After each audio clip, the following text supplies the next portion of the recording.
نشهد أن لا إله إلا الله وحده لا شريك له ونشهد أن سيدنا ونبينا ومولانا محمدا صلى الله عليه وسلم عبده ورسوله اللهم صل وسلم وبارك على رسولك سيدنا ومولانا محمد وعلى آل وأصحاب سيدنا ومولانا محمد وعلى جميع الأنبياء والمرسلين وآلهم وصحبهم والتابعين لهم بإحسان إلى يوم الدين أما بعد فأعوذ بالله من الشيطان الرجيم بسم الله الرحمن الرحيم إن الذين آمنوا وعملوا الصالحات كانت لهم جنات الفردوس نزلا خالدين فيها لا يبغون عنها حولا صدق الله العلي العظيم صدق وصدق وبلغ رسوله النبي الكريم ونحن على ما قال ربنا من الشاهدين الشاكرين والحمد لله رب العالمين يا سيدي جد لي فجودك منتظر للمرتجي لا سيما أهل الفقر ما لي سوى مدحي وحبي من ذخر فهما الذخيرة لي ونعم المدخر بهما رجائي أن عيني قد تقر إذ ما يقابل كل ساع بالأجر يا رب صل على النبي محمد منجي الخلائق من جهنم في غدي സർവാദരണീയരായ സയ്യിദവർകൾ, ഉസ്താദുമാർ, മുതഅല്ലിമുകൾ, രക്ഷിതാക്കളെ, മാന്യ സഹോദരങ്ങളെ, സഹോദരിമാരെ, സുഹൃത്തുക്കളെ, അല്ലാഹുവിന്റെ അതിമഹത്തായ അനുഗ്രഹത്താൽ റബീഉൽ ആഖിറിന്റെ ആരംഭത്തിൽ നല്ലൊരു മജ്ലിസിലാണ് നാം ഒരുമിച്ച് കൂടിയിരിക്കുന്നത്. അൽഹംദുലില്ലാഹ്. നല്ലത് പറയാനും കേൾക്കാനും അതിനുവേണ്ടി ഒരുമിച്ച് കൂടാനും അല്ലാഹു നമുക്കെല്ലാവർക്കും നമ്മോട് ബന്ധമുള്ള, നാം പരിചയമുള്ള, ദുആ ചെയ്യാൻ കടപ്പെട്ട എല്ലാ ആളുകൾക്കും അല്ലാഹു തആല തൗഫീഖ് വർദ്ധിപ്പിക്കുമാറാകട്ടെ. അല്ലാഹുവിന്റെ ദീനിന് വേണ്ടി ഖിദ്മത്ത് ചെയ്യാൻ നമ്മുടെ ഉലമാക്കൾ, സാദാത്തുക്കൾ, പ്രവർത്തകന്മാർ, വിശിഷ്യ ഇവിടെ ദീനിന്റെ ഖിദ്മയുമായി സജീവമാകുന്ന മുഴുവൻ ആളുകൾക്കും ആഫിയത്തുള്ള ദീർഘായുസ്സ് നൽകി അല്ലാഹു അനുഗ്രഹിക്കുമാറാകട്ടെ. മാനസികമായും ശാരീരികമായും മുഴുവൻ പ്രശ്നങ്ങളും ഇതുപോലെയുള്ള മജ്ലിസ് കൊണ്ട് അല്ലാഹു പരിഹരിച്ചു നൽകുമാറാകട്ടെ. ഈ പള്ളിയുടെ ഉദ്ഘാടന കഴിഞ്ഞ് തൊട്ടടുത്ത് തന്നെയല്ലേ? അവിടെ വന്നു പോയതാണ്. ചെമ്പിന് വേണ്ടിയൊക്കെ പിരിച്ച്, ചെമ്പ് ഇപ്പോഴും ഇല്ലേ? പിന്നെ ആ ചെമ്പിലുണ്ടാക്കിയ ഭക്ഷണമൊന്നും കഴിക്കാൻ കൂടിയിട്ടില്ല. അപ്പൊ പിന്നൊരു വരവാണ്. ഈ ഇടക്കെതിരെ പോകുമ്പോൾ ഇവിടെ നിസ്കരിക്കാനൊന്ന് കയറും. വണ്ടി നിർത്താനും നിസ്കരിക്കാനും നല്ല സൗകര്യമുള്ള സ്ഥലമാണ്.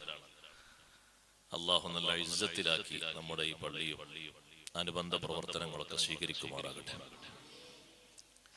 സയ്യിദ് അവറുകളുടെ നേതൃത്വത്തിൽ ഇവിടെ നിർവഹിക്കപ്പെടുന്ന വലിയൊരു ആത്മീയ മജ്ലിസാണ് ഇവിടെ നടന്നുകൊണ്ടിരിക്കുന്നത്. അതിനിടയിൽ ഒരു ഉപദേശം ഒരു പുതിയ മുഖം എന്ന അർത്ഥത്തിൽ എന്നെ പരിഗണിക്കാനില്ല, ഉപദേശിക്കാൻ അവിടെ സാജിസ്ഥാൻ വിലക്കുണ്ട്, വലിയ വാള്. എന്നാലും ഒരു പുതിയ ആള് വന്ന് വാള് പറഞ്ഞു എന്നുള്ളവർക്ക് ഞാനൊന്ന് എഴുന്നേറ്റ്. അല്ലാഹു തആല നമ്മെ എല്ലാവരെയും സ്വലാഹിയത്തിന്റെ അഹ്ലുകാരിൽ ഉൾപ്പെടുത്തുമാറാകട്ടെ. സ്വാലിഹാകുക എന്നത് എളുപ്പമുള്ള ഒരു സംഗതിയല്ല. സ്വാലിഹായി തീരുക എന്നുള്ളത് നമ്മുടെ ജീവിതത്തിന്റെ ലക്ഷ്യമായി മാറി. നമ്മളെപ്പറ്റി മലക്കുകൾ പറയണം അയാള് സ്വാലിഹാണ്, അല്ലാതെ ഇപ്പൊ പറയാൻ നബിമാരൊന്നുമില്ല. അമ്പിയാക്കൾ ഉണ്ടെങ്കിൽ അവര് പറഞ്ഞാ പിന്നെ അത് മാറണ്ടാവില്ല. ഒരുപാട് സ്വഹാബിമാരെ പറ്റി അവരിലുള്ള നല്ല ഗുണങ്ങൾ മുന്നിൽ നിർത്തിക്കൊണ്ട് അഷ്റഫുൽ ഖൽഖ് സ്വല്ലല്ലാഹു അലൈഹി വസല്ലം പറഞ്ഞിട്ടുണ്ട്, ഇന്നഹു റജുലുൻ സ്വാലിഹ്, നല്ല മനുഷ്യൻ. കൂട്ടത്തിൽ തങ്ങൾ അഭിപ്രായപ്പെട്ട ഒരു വലിയ സ്വഹാബിയാണ് അബ്ദുല്ലാഹി ഇബ്നു ഉമർ റളിയല്ലാഹു അൻഹു. യുവത്വകാലത്ത് തന്നെ രാത്രിയിൽ പള്ളിയിൽ ഉറങ്ങി സുബ്ഹിന്റെ ജമാഅത്തും കഴിഞ്ഞ് ഇൽമിന്റെ മജ്ലിസിൽ പങ്കെടുത്ത് പിരിയുന്ന ഒരു പ്രകൃതമുള്ള മഹാനായിരുന്നു അബ്ദുല്ലാഹി ഇബ്നു ഉമർ റളിയല്ലാഹു അൻഹു. തന്റെ യൗവനകാലത്ത് ഇബാദത്തായി കരുതിയിരുന്ന വലിയൊരു ഇബാദത്താണ് എല്ലാ ദിവസവും സുബ്ഹിക്ക് ശേഷമുള്ള ഇൽമിന്റെ മജ്ലിസിൽ മുടങ്ങാതെ സംബന്ധിക്കുക. മദീന പള്ളിയിൽ അങ്ങനെ സംബന്ധിച്ച് ഇൽമ കരസ്ഥമാക്കിയിരുന്ന വലിയ മഹത്തുക്കളിൽ ഉൾപ്പെട്ട ഈ മഹാനെ പറ്റി നബി സല്ലല്ലാഹു അലൈഹി വസല്ലം പറയും, ഇന്നഹു റജുലുൻ സ്വാലിഹ്. അബ്ദുല്ലാഹി ഇബ്നു ഉമർ റളിയല്ലാഹു അൻഹു നല്ല മനുഷ്യൻ. ഒരാൾ സ്വാലിഹാകാൻ എന്താണ് ആളിൽ വേണ്ടത്? നമ്മളൊക്കെ ദ്വാരക്കുന്നതാണല്ലോ സ്വാലിഹീങ്ങളിൽ പെടാൻ. തവഫനി മുസ്ലിമൻ വഅൽഹിഖ്നി ബിസ്വാലിഹീൻ. അല്ലാഹുവേ, എന്നെ മുസ്ലിമായി നീ മരിപ്പിക്കുകയും സ്വാലിഹീങ്ങളോടൊപ്പം ചേർക്കുകയും ചെയ്യണം. നാളെ ആഖിറത്തിൽ സ്വാലിഹീങ്ങളോടൊപ്പം ചേരണമെങ്കിൽ ദുനിയാവിൽ തന്നെ ആള് സ്വാലിഹാകണം. ദ്വാരന്നാ മാത്രം പോരാന്ന്.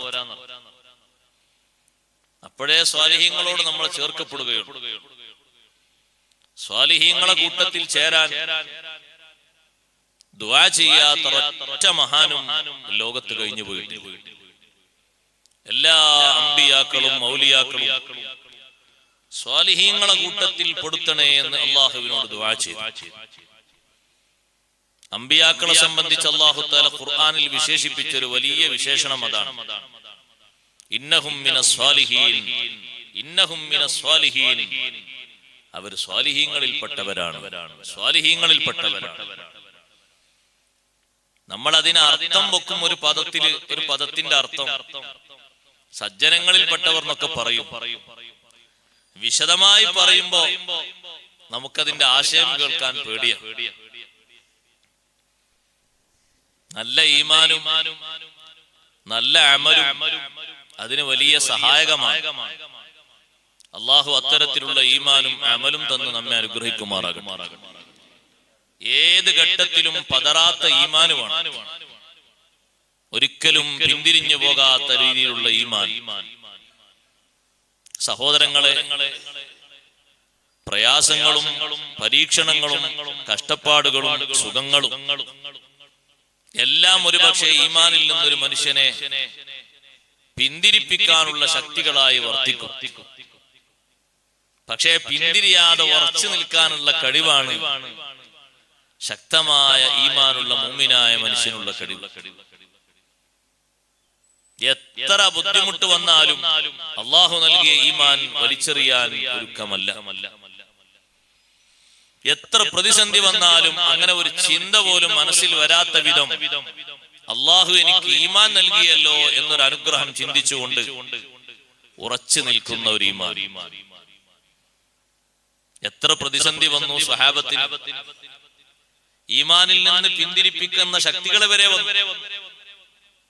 പക്ഷെ അവര് പിന്തിരിഞ്ഞില്ല. അവരെ ഈമാനിന്റെ കട്ടിയാണ്. നിങ്ങൾ നോക്ക്, ബഹുമാനപ്പെട്ട കഅബ് ബിൻ മാലിക് റളിയല്ലാഹു അൻഹു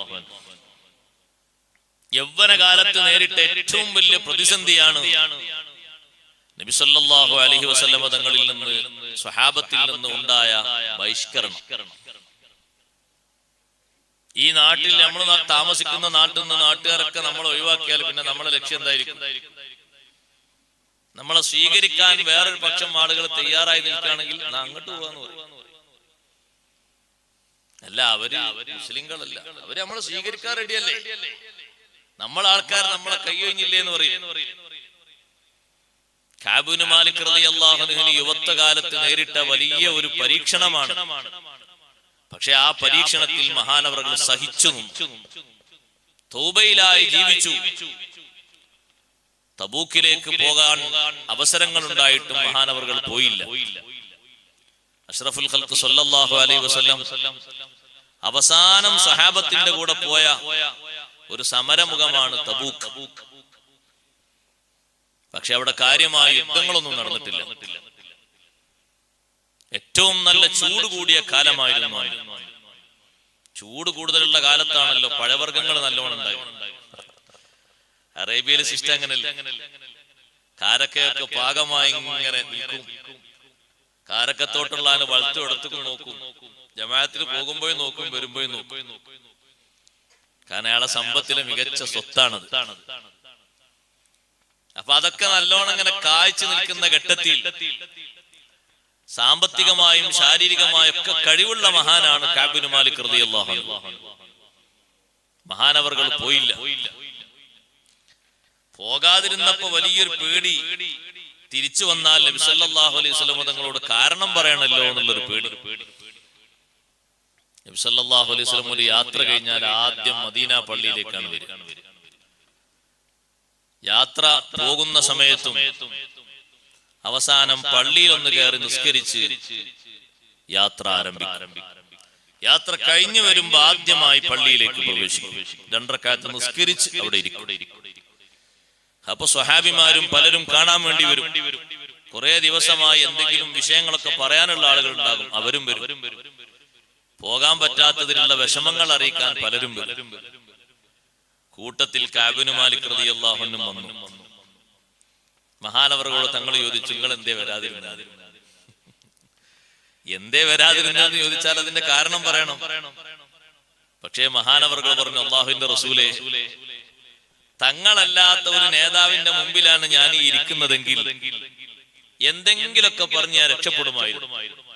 കാരണം സംവദിക്കാനുള്ള നല്ല ശക്തിയും കഴിവും അള്ളാഹു എനിക്ക് തന്നിട്ടുണ്ട്. ഒരാളോട് പറഞ്ഞ് രക്ഷപ്പെടാനുള്ള കഴിവൊക്കെ എനിക്കുണ്ട്. പക്ഷേ തങ്ങളെ മുന്നിൽ വെച്ച് ഞാൻ പറയുന്നു, വല്ലാഹി മാലി മിൻ ഉദുർ, ഒരു കാരണവുമില്ല. അതിനു മുമ്പ് 70 ചില്ലാനം ആളുകൾ ഓരോ കാരണം പറഞ്ഞങ്ങനെ പോയി. അവർ കാരണം തുടങ്ങുമ്പോഴേക്ക് തങ്ങൾ പറയും ശരി.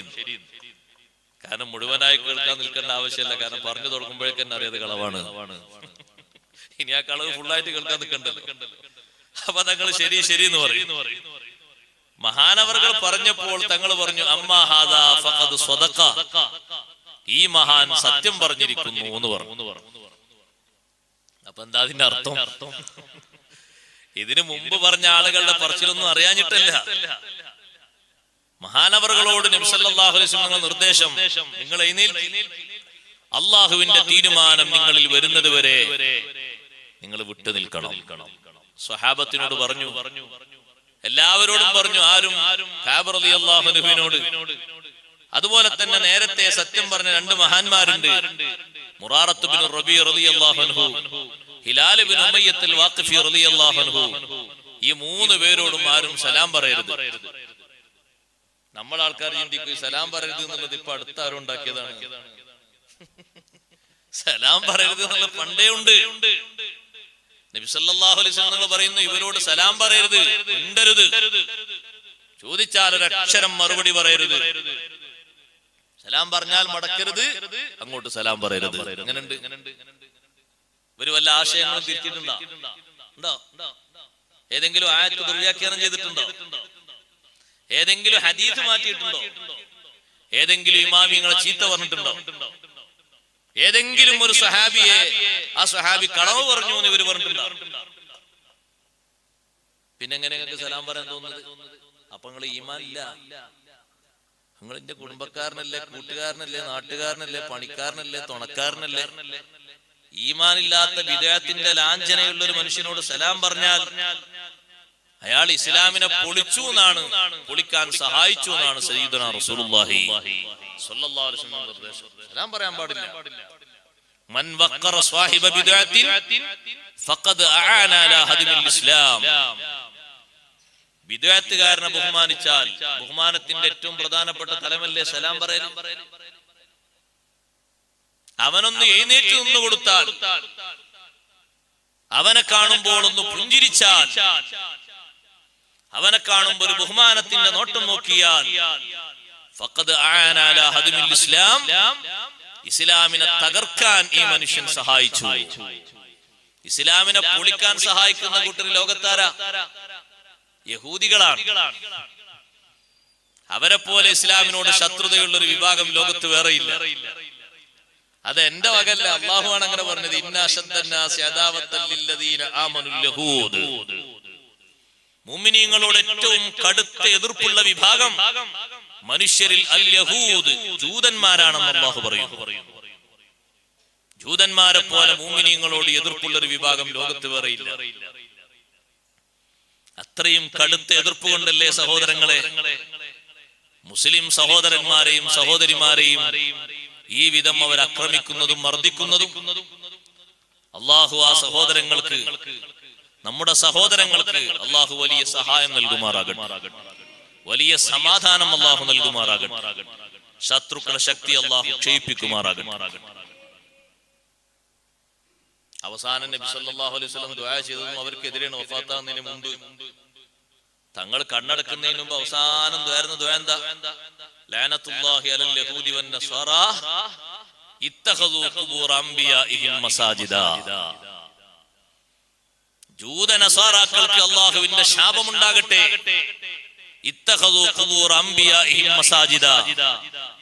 അവരുടെ നബിമാരുടെ ഖബറുകൾ അവർ ആരാധനാ കേന്ദ്രങ്ങളാക്കി മാറ്റി. അതിൽ പ്രത്യേക ചിത്രങ്ങൾ കൊത്തിവെച്ചുണ്ടാക്കി. ആ ഖബറുകളുടെ സ്ഥലത്ത് അവർ സുജൂദ് ചെയ്യുന്ന രൂപത്തിലാക്കി മാറ്റി. നബി സല്ലല്ലാഹു അലൈഹി വസല്ലം തങ്ങൾ അവസാനം ലഅനത്ത് കൊണ്ട് ദുആ ചെയ്ത കക്ഷികളാണ് അവർ. സഹോദരങ്ങളെ, അതുകൊണ്ട് സലാം പറയാതിരിക്കാന്നുള്ള ഒരു സ്വഭാവം, ഒരു നടപടി ലോകത്ത് ഇന്നോ ഇന്നലെയോ വന്നതല്ല. ഈ പറയുന്ന ഹദീസിൽ നിന്നാണ് ഇമാം ബുഖാരി റളിയല്ലാഹു അൻഹു, ഇമാം മുസ്ലിം റളിയല്ലാഹു അൻഹു തെളിവ് പിടിച്ചത്. കഅബ് റളിയല്ലാഹു അൻഹുവോട് സലാം പറയണ്ടാന്ന് നബി സല്ലല്ലാഹു അലൈഹി വസല്ലം പറഞ്ഞ ഹദീസിൽ നിന്ന് അല്ലാ യുസല്ലിമ അലൽ മുബ്തദിഇ വൽ ഫാസിഖി, ഒരൊറ്റ മുബ്തദിഇനോടും ഫാസിഖിനോടും സലാം പറയാൻ പാടില്ല.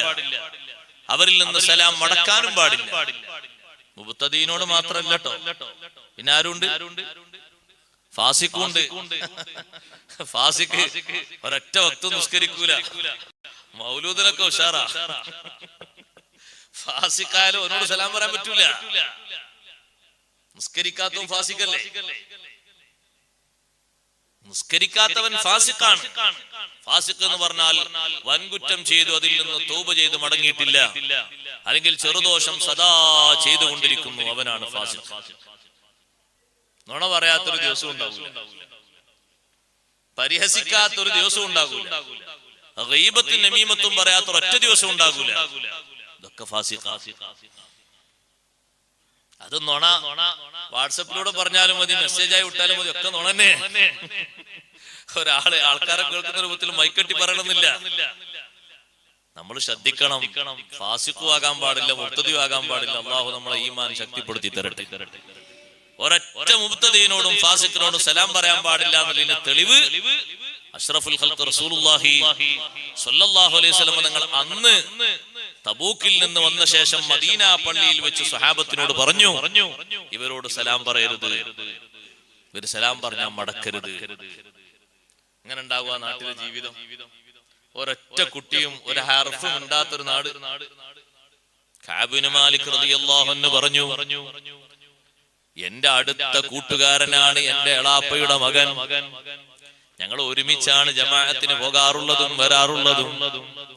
എന്റെ എളാപ്പയുടെ മകനെങ്കിലും എന്നോട് സംസാരിക്കുമെന്ന രീതിയിൽ ഞാനൊരു ചുമരിനോട് മറഞ്ഞു നിന്നിട്ടൊരു സലാം പറഞ്ഞപ്പോ മിണ്ടിയില്ല. ഒന്ന് സലാം മടക്കാതെ എന്റെ എളാപ്പയുടെ മകൻ മാറി തിരിഞ്ഞു പോയി. എന്നിട്ട് പറഞ്ഞു, നിന്റെ ശബ്ദം എനിക്ക് മനസ്സിലായിട്ടുണ്ട്, സലാം മടക്കരുത് എന്നല്ലേ നിർദ്ദേശം, അതുകൊണ്ട് സലാം മടക്കില്ല. മദീന മാർക്കറ്റിലേക്ക് ഒന്ന് ചെന്നാൽ എന്താ സഹോദരങ്ങളെ അവസ്ഥ? മദീന മാർക്കറ്റിലേക്ക് ഒന്ന് ചെന്നാൽ എന്താണ് അവസ്ഥ? ഒരൊറ്റ കുട്ടിയും സംസാരിക്കുകയില്ല. കച്ചവടക്കാരൻ എഴുതി കൊടുക്കുന്നു, ഈ വസ്തുക്കളൊക്കെ വേണം, ആ വസ്തുക്കളൊക്കെ കൊടുക്കുന്നു, അതിന്റെ വില കൊടുക്കുന്നു, ബാക്കിയും കൊടുക്കുന്നു എന്നതല്ലാതെ ഒരൊറ്റ കുട്ടിയും ഒരു സംസാരിക്കുന്ന അവസ്ഥയുമില്ല. അഷ്റഫുൽ ഖൽഖ് റസൂലുള്ളാഹി സ്വല്ലല്ലാഹു അലൈഹി വസല്ലം തങ്ങളെ ഒറ്റക്ക് കാണാൻ വേണ്ടി പലപ്പോഴും കഅബ് റളിയല്ലാഹു അൻഹു ശ്രമിച്ചു. ഒറ്റക്ക് കാണാനുള്ള നേരം വന്നപ്പോൾ ഒരു ദിവസം ഒറ്റക്ക് കണ്ടു നോക്കി. പള്ളിയിൽ തങ്ങൾ ഒറ്റക്കിരിക്കുന്നുണ്ട്, ആരുമില്ല. ഇതൊരു ചാൻസ് ആണെന്ന് കരുതിയിട്ട് പോയി നോക്കി. പക്ഷേ സലാം മടക്കുന്നില്ല. അള്ളാഹുവിന്റെ നിർദ്ദേശം വരണം. അള്ളാഹുവിന്റെ നിർദ്ദേശം വന്നെങ്കിലേ ഇനി സലാം മടക്കുന്ന അവസ്ഥയുള്ളൂ, സംസാരിക്കുന്ന അവസ്ഥയുള്ളൂ. പരിശുദ്ധമായ ദീനിന്റെ പ്രവർത്തനത്തോട് ഒരു ചെറിയ ബഹിഷ്കരണം അവരെ ഭാഗത്തു നിന്നുണ്ടായപ്പോ, അതിന് തക്കതായ കാരണങ്ങളും ഇല്ലാതിരുന്നപ്പോ നബി സല്ലല്ലാഹു അലൈഹി വസല്ലം തങ്ങൾ ഒരു ബഹിഷ്കരണത്തിന്റെ നിലപാട് സ്വീകരിച്ചെങ്കിൽ അള്ളാഹുവിന്റെ ദീനിനെ തിരുത്തുന്ന ആളുകൾ, അള്ളാഹുവിന്റെ ദീനിനെ ഉള്ളത് മുഴുവനും മൂടിവെക്കുന്ന ആളുകൾ, മഹാന്മാര് പഠിപ്പിച്ച മേഖലയിൽ നിന്ന് മാറ്റി തിരുത്തുന്ന ആളുകൾ, അവരെത്ര അപകടകാരികളാണ്, അവരെത്രമാത്രം വലിയ അക്രമികളാ സഹോദരങ്ങളെ. പരിശുദ്ധ ദീനിൽ മഹാന്മാര് പഠിപ്പിച്ചത് മാറ്റം വരുത്തിയിട്ട് സ്വന്തം തീരുമാനം പോലെ ദീന് നടത്തണമെന്ന് ചിന്തിക്കുന്നവർ എത്ര ഹതഭാഗ്യരാണ്. ലോകത്ത് നിങ്ങൾ കേട്ടിട്ടില്ലേ, പരിശുദ്ധമായ മക്കത്തുൽ മുക്കറമയിലും മദീന മുനവ്വറയിലും ലോകത്തിന്റെ എല്ലാ ഭാഗങ്ങളിലും അഷ്റഫുൽ ഖൽഖ് റസൂലുള്ളാഹി സ്വല്ലല്ലാഹു അലൈഹി വസല്ലം തങ്ങളെ കാലം തൊട്ട് ഇന്ന് വരെ എല്ലാ വെള്ളിയാഴ്ചകളിലും നിർവഹിക്കപ്പെടുന്ന ഖുതുബ അറബി ഭാഷയിലാണ്. ഇന്നും അങ്ങനെയല്ലേ? എല്ലാ ഭാഷക്കാരും ഒരുമിച്ച് കൂടുന്നതല്ലേ പരിശുദ്ധമായ ഹജ്ജിന്? അപ്പൊ ഒരു 4 വെള്ളിയാഴ്ച ഏതായാലും മക്കത്ത് കിട്ടുകയാണെങ്കിൽ, 3 വെള്ളിയാഴ്ച കിട്ടുകയാണെങ്കിൽ, എന്നാ പിന്നെ ഭാഷകളിൽ ബഹുഭൂരിഭാഗമുള്ള ആൾക്കാരെ ഭാഷ നോക്കിയിട്ട് ഒന്ന് ചേഞ്ച് ചെയ്തിട്ട് ഖത്തീബിനൊന്ന് മാറ്റി, അല്ലെങ്കിൽ ഒരു 5 മിനിറ്റ് ഖുതുബ അറബിയിൽ, 5 മിനിറ്റ് പാർസിയിൽ, 5 മിനിറ്റ് ഉറുദുവിൽ, 5 മിനിറ്റ് ഇംഗ്ലീഷിൽ. ഒക്കെ സമ്പന്നരല്ലേ ആൾക്കാർ, വിദ്യാസമ്പന്നരല്ലേ, അല്ലെ? പ്രയാസം അറബിയിലല്ലേ ഖുതുബ നടക്കുന്നത്. നമ്മുടെ നാട്ടിൽ സഹാബത്ത് വന്ന് പള്ളി നിർമ്മിച്ചപ്പോ ആ പള്ളിയിൽ അന്നു മുതൽ ഇന്ന് വരെ അറബിയിലാണ് ഖുതുബ. അത് മാറ്റിയത് വിദേഹത്തുകാരല്ലേ? ഉസ്മാൻ ഇബ്നു അഫ്ഫാൻ റളിയല്ലാഹു അൻഹുവിന്റെ കാലം തൊട്ട് തന്നെ രണ്ടാമത്തെ ഒരു വാങ്ക് വിളിക്കും ജുമുഅക്ക്. അത് ഒന്നാക്കിയതാരാ? ഒന്ന് മതിയും തീരുമാനം പറഞ്ഞ് തിരുത്തിച്ചതാരാ സഹോദരങ്ങളെ? സ്വഹാബത്ത് നടപ്പിലാക്കിയ വിഷയങ്ങൾ എത്രയാ തിരുത്തിയത്, എത്രയാ മാറ്റിയത്? 1ഉം 2ഉം 10ഉം 20ഉമല്ല. ഞാൻ നിങ്ങളോട് പറയുന്നത് എന്താണെന്നറിയോ? നിങ്ങളോട് ഞാൻ ഈ ചരിത്രം പറഞ്ഞ് നിർത്തല്ല. നല്ല പൈസക്കാരായ ആൾക്കാരെ വീട്ടിൽ നിന്ന് കല്യാണാന്വേഷണം വരുമ്പോഴേ അത് നമ്മൾ ഇങ്ങോട്ട് കൊണ്ടുവരല്ലേ അങ്ങോട്ട് കൊണ്ടുപോകല്ലേ എന്ന് പറഞ്ഞ് കെട്ടിച്ചു വിടരുത്. ഈമാൻ അങ്ങോട്ട് പോകും മക്കളെ. ഒരു സുന്നിയത്തായ പെണ്ണിന് മുബ്തദി കുഫൂക്കോ 10 കാര്യങ്ങളുണ്ട്. ഹിസാലുൽ കഫാഅ, അത് അതിന്റെ ഒരു വിഷയങ്ങൾ വേറെ ഒക്കെ അപ്പൊ പറഞ്ഞുതരാം. കുഫു വെക്കുന്ന കാര്യങ്ങൾ 10 ഉണ്ട്. ആ 10 നോക്കണം. പെണ്ണിനെ കെട്ടിക്കുമ്പോ, മോളെ കെട്ടിക്കുമ്പോ, പെങ്ങളെ കെട്ടിക്കുമ്പോഴൊക്കെ ആ 10 മഹാന്മാർ എണ്ണി ഒരു സുന്നിയത്തായ പെണ്ണിനെ ഒരു മുബ്തദി കുഫു വെക്കൂല, യോജിക്കൂല. പക്ഷെ നമ്മളെ അഭിപ്രായം എന്താണെന്നറിയോ? നമ്മളെ ആൾക്കാരെന്താ പറയുന്നത്? അത് ഇങ്ങോട്ട് കൊണ്ടുവരാണ്, ഇത് അങ്ങോട്ട് കൊണ്ടുപോകാണ്, ഒക്കെ കണക്കാ. അതിന്റെ പിന്നിലുള്ള നോട്ട് അവിടെയല്ല. നോട്ട് എവിടെയാ? പൈസ വേണമെങ്കിൽ ഈ പഞ്ചായത്ത് മൊത്തമുള്ള ആൾക്കാർക്ക് ചെലവ് കൊടുത്താലും തീരാത്തത്ര സുഖമായിട്ട് ജീവിച്ചൂടെ? അതൊക്കെ പിന്നെ തിരുത്താൻ പറഞ്ഞാൽ പോലെ വിശ്വാസം തിരുത്തോ? കബിൽത്തു എന്നൊക്കെ പറഞ്ഞോട്ടെ, പിന്നെ തിരുത്തോ? പിന്നെ ആളെ കയ്യിലായി പോയില്ലേ, ഇനി എന്ത് ചെയ്യാനാ? ഇനി അയാള് പറയും പോലെ കാര്യങ്ങൾ അല്ലെങ്കിൽ അവള് പറയും പോലെ കാര്യങ്ങൾ. അങ്ങനെ കൊടുക്കുന്ന എത്ര ആൾക്കാരുണ്ട്? മുമ്പ് ഞാൻ നിന്നോടത്തൊരാളുടെ എല്ലാ സ്വലാത്തിനും നേർച്ചക്കൊക്കെ വരും, പക്ഷെ ഭക്ഷണം അവിടെ കഴിച്ചിട്ടേ പുരക്കുള്ളൂ. ഒരൊറ്റ പൊതി പുര കൊണ്ടുപോകില്ല. എന്തേ കാരണം? ഒരു പൊതി കൊണ്ടുപോയ അനുഭവം ഉണ്ടായതുകൊണ്ട് പിന്നെ കൊണ്ടുപോകില്ല. ആ പൊതി നേരെ പാടത്തേക്കാണ് വലിച്ചെറിഞ്ഞ്, ചളിയുള്ള പാടത്തേക്ക്. നേർച്ചോറിന പൊതി. അന്ന് കുടുംബം എന്തേ പറഞ്ഞത്? നമ്മളൊക്കെ സുന്യാളല്ലേ, ഇങ്ങോട്ട് കൊണ്ടുവരല്ലേ, ഇങ്ങോട്ട് കൊണ്ടുവരുമ്പോ ചക്കിലിട്ട് കണ്ട് ആട്ടിയിട്ട് മാറ്റാൻ കഴിയോ? ഈ ഉള്ളിൽ കയറിക്കൂടിയ ഈ കലക്ക് വെള്ളം, ഈ മലിനജലം മാറ്റിയെടുക്കാൻ കഴിയോ സഹോദരങ്ങളെ? പെട്ടെന്ന് വീട്ടിൽ വന്ന് ചെലവെടുക്കുമ്പോഴേക്കിന് മാറുന്നുണ്ടോ? ഇല്ല. പിന്നെ അയാളും കുടുങ്ങിയില്ലേ? ആ പറയുന്നത് പോലെ ആള് നീങ്ങണ്ടേ, അല്ലെങ്കിൽ സമാധാനം ഉണ്ടാവും അവിടെ. അതുകൊണ്ട് ഇപ്പോഴും ദിക്റും ദുആ ഒക്കെ കഴിഞ്ഞാലും ഭക്ഷണം അവിടുന്ന് കഴിച്ചാൽ നമുക്ക് കിട്ടി എന്നൊക്കെ കഴിച്ചേ പോകും.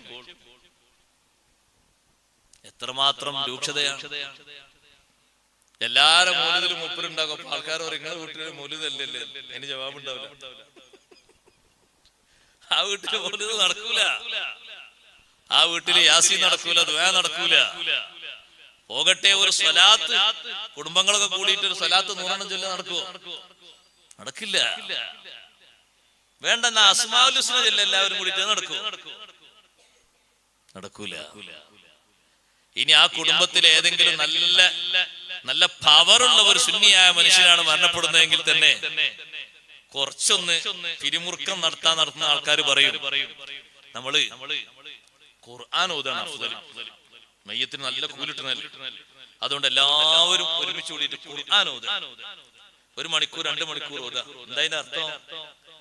ഖുർആൻ ഓതാൻ താല്പര്യം ഉണ്ടായിട്ടില്ല. പിന്നാലെ വരുന്ന തഹ്ലീലും സ്വലാത്തും മൗലിദും ഒന്നും നടക്കരുത്. ഈ ഖുർആൻ ഓതിയിട്ട് ആ സമയത്തോട് അങ്ങനെ നീക്കിയിട്ട് അത് അങ്ങനെ നിർത്തണം. അതാണ് അതിന്റെ പിന്നിലെ തത്വം. അതിനിങ്ങനെ പറയാം, ഖുർആൻ ഓതലല്ലേ അഫ്ളൽ, പിന്നെ റുക്കൂലും ഖുർആൻ ഓതിയാ പോലെ, ഇതിനെ തസ്ബീഹാക്കി സുജൂദിലും ആക്കിയാ പോലെ. ഖുർആൻ എല്ലാവർക്കും ഓതിയാ പോലെ, അത്തഹിയ്യാത്തുൽ ഖുർആൻ ഓതിയാ പോലെ. ഓരോ സ്ഥലത്തും ഓരോ സംവിധാനം ഉണ്ട്, ഓരോന്നുണ്ട്. തഹ്ലീല് ചൊല്ലേണ്ടത് തഹ്ലീൽ ചൊല്ലണം, അത് മൂപ്പർക്ക് സഹിക്കൂല. അവിടെ ആ മയ്യത്തിന് വേണ്ടി ഒന്ന് ദ്വാരക്ക, അത് സഹിക്കൂല. അതിനാണ് ആദ്യം എങ്ങനെ പറഞ്ഞത്, മൗലിദൊക്കെ നമുക്ക് പിന്നെ ചെല്ലാം, ഖുർആനുണ്ടോ ഓരോരുത്തരും ഓരോ ജുസുണ്ട്, അപ്പോഴേക്ക് സമയം കഴിയല്ലോ. അങ്ങനെ പതുക്കെ ആ മൗലിദ് ഒരിക്കൽ ഇല്ലാതായി കഴിഞ്ഞാൽ പിന്നെ രക്ഷപ്പെട്ടില്ലേ? അതിനുള്ള തത്വം. അതുകൊണ്ട് യാതൊരു താല്ലുക്കും പാടില്ല, ബന്ധവും പാടില്ല. കഅബ് ഇബ്നു മാലിക് റളിയല്ലാഹു അൻഹു ഏറ്റ പരീക്ഷണം ചെറിയ പരീക്ഷണമല്ല. മഹാനവർകൾ അഷ്റഫുൽ ഖൽഖ് റസൂലുള്ളാഹി സ്വല്ലല്ലാഹു അലൈഹി വസല്ലം നിർദ്ദേശപ്രകാരം തൗബ ചെയ്യുന്നു. ഇസ്തിഗ്ഫാർ തന്നെ, കരച്ചിലോട് കരച്ചിലുള്ള ഇസ്തിഗ്ഫാർ. അവരെ തൗബന്റെ ബർക്കത്ത് കൊണ്ട് അല്ലാഹു നമുക്ക് തൗബ നൽകുമാറാകട്ടെ. സ്വഹാബിമാരാണ് അവര്, ലോകത്തെ ഏറ്റവും വലിയ മഹാന്മാരാണ്.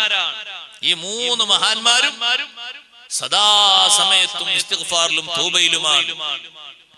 അങ്ങനെ ഒറ്റക്ക് നടക്കുമ്പോഴാണ് യുവാവായ കഅബ് ഇബ്നു മാലിക് റളിയല്ലാഹു അൻഹു വലിയൊരു ഈമാനിക പരീക്ഷണം വരുന്നത്. അവിടെയാണ് എന്റെ വിഷയത്തിന്റെ മർമ്മം. നിങ്ങൾ മാറിപ്പോകരുത്. നമ്മൾ ഈമാനോടുകൂടെ നടക്കുമ്പോ വലിയ പരീക്ഷണങ്ങൾ വരും, പക്ഷേ പതറിപ്പോകാൻ പാടില്ല. ഒരു മോഹം പോലും അപ്പുറത്തേക്ക് നമ്മുടെ മനസ്സിൽ നിന്നുണ്ടാകാൻ പാടില്ല. ദുനിയാവ് ധാരാളമുള്ള ആളുകളെ കാണും, അവർക്കാണെങ്കിൽ ലവലേശ ഈമാനും ഇസ്ലാം ഉണ്ടാകൂല. അപ്പൊ അങ്ങനെ ചിന്തിച്ചു പോകരുത്, എത്ര നല്ല ജീവിതാണെന്ന് കൊടുത്തത്, ഞമ്മക്ക് എത്ര കഷ്ടപ്പാടാ തന്നത് ചിന്തിച്ചു പോകരുത്. അള്ളാഹു തന്ന നിഅമത്താകുന്ന ഈമാനിന്റെ വിലയും മൂല്യവും അത് കണക്കാക്കാൻ കഴിയുന്നൊരു സംഗതിയല്ല. ലോകത്തതിനോട് ഒക്കുന്ന ഒരു സംഗതിയും ഇല്ല. കഅബ് കഅബ് ഇബ്നു മാലിക് റളിയല്ലാഹു അൻഹുവിനെ ചോദിച്ചൊരാൾ വരുന്നു. മദീന മാർക്കറ്റിൽ സൂഖിൽ ഒരാൾ വന്ന് ചോദിക്കുന്നു, ആരാണ് ഈ കഅബ് ഇബ്നു മാലിക്, ആരാണ് ഈ കഅബ് ഇബ്നു മാലിക്? അപ്പൊ സ്വഹാബിമാര് മുഴുവനും ചൂണ്ടിക്കാട്ടുന്നു, എന്നിലേക്ക് ചൂണ്ടിക്കാട്ടുന്നു. കഅബ് റളിയല്ലാഹു അൻഹു പറയുന്നു, എന്നെ അന്വേഷിക്കുന്ന ആൾ എന്റെ അടുത്ത് വന്നു, ഒരു കത്ത് എന്റെ കയ്യിൽ തന്നു. ആ കത്ത് ഞാൻ തുറന്ന് വായിച്ചു നോക്കുമ്പോ നബി സല്ലല്ലാഹു അലൈഹി വസല്ലം തങ്ങളെ വിശ്വസിക്കാത്ത ഒരു രാജാവിന്റെ കത്താണത്. എന്താണ് ആ കത്തിലുള്ളത്? നിന്റെ നേതാവ് ബഹിഷ്കരിച്ചു എന്നുള്ള വിവരം എനിക്ക് കിട്ടിയിട്ടുണ്ട്. നീ ആ നാടും വിട്ട് ഇങ്ങോട്ട് പോന്നേക്കണം. എല്ലാ സൗകര്യങ്ങളും സംവിധാനങ്ങളും ഞാൻ നിനക്കിവിടെ ഒരുക്കിത്തരാം. യുവത്വത്തിൽ നടക്കുന്ന നല്ല യുവാവായ കഅബ് ഇബ്നു മാലിക് റളിയല്ലാഹു അൻഹു മറ്റു രണ്ട് സ്വഹാബിമാരും പ്രായമുള്ളവരാണ്. നേരത്തെ പറഞ്ഞ രണ്ട് സ്വഹാബിമാര്. കഅബ് റളിയല്ലാഹു അൻഹു നല്ല രക്തത്തിളപ്പാർന്ന സ്വഭാവമാണ്, സമയമാണ്. മഹാനുഭാവൻ നോക്കുന്നു കത്തിലേക്ക്. സുബ്ഹാനല്ലാഹ്, മലിക് ഗസ്സാൻ രാജാവിന്റെ കത്താണത്. ഗസ്സാൻ രാജാവ് എഴുതിയിരിക്കുന്നത് മദീന വിട്ട് വരാനാണ്. വിശ്വാസം ബഹിഷ്കരിച്ചുകൊണ്ട് രാജാവിന്റെ അടുത്തേക്ക് ചെല്ലാൻ കഅബ് ഇബ്നു മാലിക് റളിയല്ലാഹു അൻഹു ആ കത്തങ്ങനെ ചുരുട്ടിയിട്ട് അത് അടുപ്പിലേക്ക് വലിച്ചെറിഞ്ഞിട്ട് മഹാനവർകൾ പറഞ്ഞു, ഹാദാ അയ്ളം മിനൽ ബലാ, ഇത് മറ്റൊരു പരീക്ഷണം കൂടിയാണ്, ഞാൻ തരണം ചെയ്യേണ്ട വേറൊരു പരീക്ഷണം. മദീന വിട്ട് ഞാൻ പോവുകയോ, അഷ്റഫുൽ ഖൽഖ് റസൂലുള്ളാഹി സ്വല്ലല്ലാഹു അലൈഹി വസല്ലം തങ്ങളെ ഒഴിവാക്കി ഞാൻ മറ്റൊരിടത്തേക്ക് പോവുകയോ? ഉമ്മമാരെ, രാജാവിന്റെ അടുത്ത് പണമുണ്ട്, രാജാവിന്റെ അടുത്ത് സ്വാധീനമുണ്ട്, ജീവിക്കാനുള്ള എല്ലാ സംവിധാനങ്ങളും സൗകര്യങ്ങളും ഉണ്ട്. പക്ഷേ രാജാവിന്റെ അടുത്ത് ഇല്ലാത്ത ഒന്നുണ്ട്. എന്താണത്? ഈമാനാണ്. രാജാവിന് ഈമാൻ തരാൻ കഴിയോ? ഈമാൻ കിട്ടാനുള്ള കാരണം അഷ്റഫുൽ ഖൽഖ് റസൂലുള്ളാഹി സ്വല്ലല്ലാഹു അലൈഹി വസല്ലം തങ്ങളല്ലേ. തങ്ങളെ വിട്ടിട്ട് മദീന വിട്ടിട്ട് ഞാൻ ആ രാജാവിന്റെ സ്വത്തും കണ്ട് സൗകര്യവും കണ്ട് പോവുകയോ? ഇവിടെയാ നമ്മൾ ചിന്തിക്കേണ്ടത്. മുഅ്മിനായി ജീവിക്കുന്ന ഘട്ടത്തിൽ ഒരുപാട് പരീക്ഷണങ്ങൾ സ്വന്തത്തിലും കുടുംബത്തിലും ഒക്കെ വരും. പക്ഷേ ഈമാനോടെ സഹിക്കുകയും തരണം ചെയ്യുകയും വേണ്ട കാര്യങ്ങളൊക്കെ നമ്മൾ ക്ഷമയോടെ നിറവേറ്റുകയും വേണം. ഒരിക്കലും ചിന്തിക്കരുത് അയാളെ നോക്കിയിട്ട് മറ്റൊരാളെ നോക്കിയിട്ട് സുബ്ഹാനല്ലാഹ്, അയാൾക്ക് എത്ര വലിയ ആരോഗ്യമാണ് അല്ലാഹ് കൊടുത്തത്, അയാൾക്ക് ഈമാനുമില്ല, ഇഖ്ലാസുമില്ല, ഒന്നുമില്ല, എത്ര വലിയ ആയുസാണ് അല്ലാഹ് കൊടുത്തത്, ചിന്തിച്ചു പോകരുത്. അല്ലാഹു തആല അദ്ദേഹത്തിന് എത്ര ആയുസ് കൊടുത്താലും എത്ര പണം കൊടുത്താലും അവർക്കൊന്നും കൊടുക്കാത്ത ഒന്ന് നമുക്ക് തന്നിട്ടുണ്ട്. അത് ഏറ്റവും വലിയ നിഅമത്താകുന്ന ഈമാനാണ്. ഈമാനിൽ നിന്ന് അളവ് മാറിപ്പോകരുത്. ലോകത്തെ ഏറ്റവും വലിയ ആഗ്രഹം, അനുഗ്രഹം അതാണ്. നിങ്ങൾ കണ്ടില്ലേ, ഫലസ്തീനിലെ ഹൃദയഭേദകമായ കാഴ്ചകൾ നമ്മൾ കണ്ടുകൊണ്ടിരിക്കുമ്പോ ഏറ്റവും കൂടുതൽ മനസ്സിനെ നൊമ്പരപ്പെടുത്തുന്ന, മനസ്സിനെ സ്വാധീനിക്കുന്ന ഒരു കാഴ്ച നിങ്ങളെല്ലാവരും കണ്ടിട്ടുണ്ടാകും. തലഭാഗം പൊട്ടിപ്പൊളിഞ്ഞ് നല്ല ചുവന്നു തുടുത്ത കവിളിലൂടെ രക്തമിങ്ങനെ ചാലിട്ടൊഴുകിക്കൊണ്ടിരിക്കുമ്പോ കാതും കാതിന്റെ പരിസരങ്ങൾ മുഴുവനും കെട്ടിവെച്ചിട്ട് ഒരു ചെറിയ കുഞ്ഞുമോനോട് സ്വന്തം ചേട്ടൻ, ആ കുട്ടിക്കും ചെറിയ പ്രായമേ ഉള്ളൂ, കുഞ്ഞിളം പ്രായത്തിൽ മരണപ്പെടുന്ന സ്വന്തം അനുജനെ നോക്കിയിട്ട് മോനെ ചൊല്ലൂ ലാ ഇലാഹ ഇല്ലല്ലാഹ്, കാതോരം ചൊല്ലിക്കൊടുക്കുന്നത് എന്റെ അനുജന് ഇത്രയും വലിയ പരിക്കേറ്റു പോയല്ലോ എന്നുള്ള ചിന്തയല്ല. അതേസമയം എന്റെ കൊച്ചനുജൻ ദുനിയാവിൽ നിന്ന് വിടവാങ്ങുകയാണ്. ശരീരം മുഴുവനും പൊട്ടിപ്പൊളിഞ്ഞ് രക്തം ഇങ്ങനെ ഒലിച്ചുകൊണ്ടിരിക്കുകയാണ്. തലയോട്ടിയിലൂടെ രക്തം വന്നിട്ട് തലഭാഗം കെട്ടിപ്പൊതിഞ്ഞു വെച്ചിട്ടുണ്ട്. നല്ല തുടിക്കുന്ന കവിൾത്തലങ്ങളിലൂടെ രക്തത്തിന്റെ തുള്ളികൾ ഉറ്റി വീഴുന്നുണ്ട്.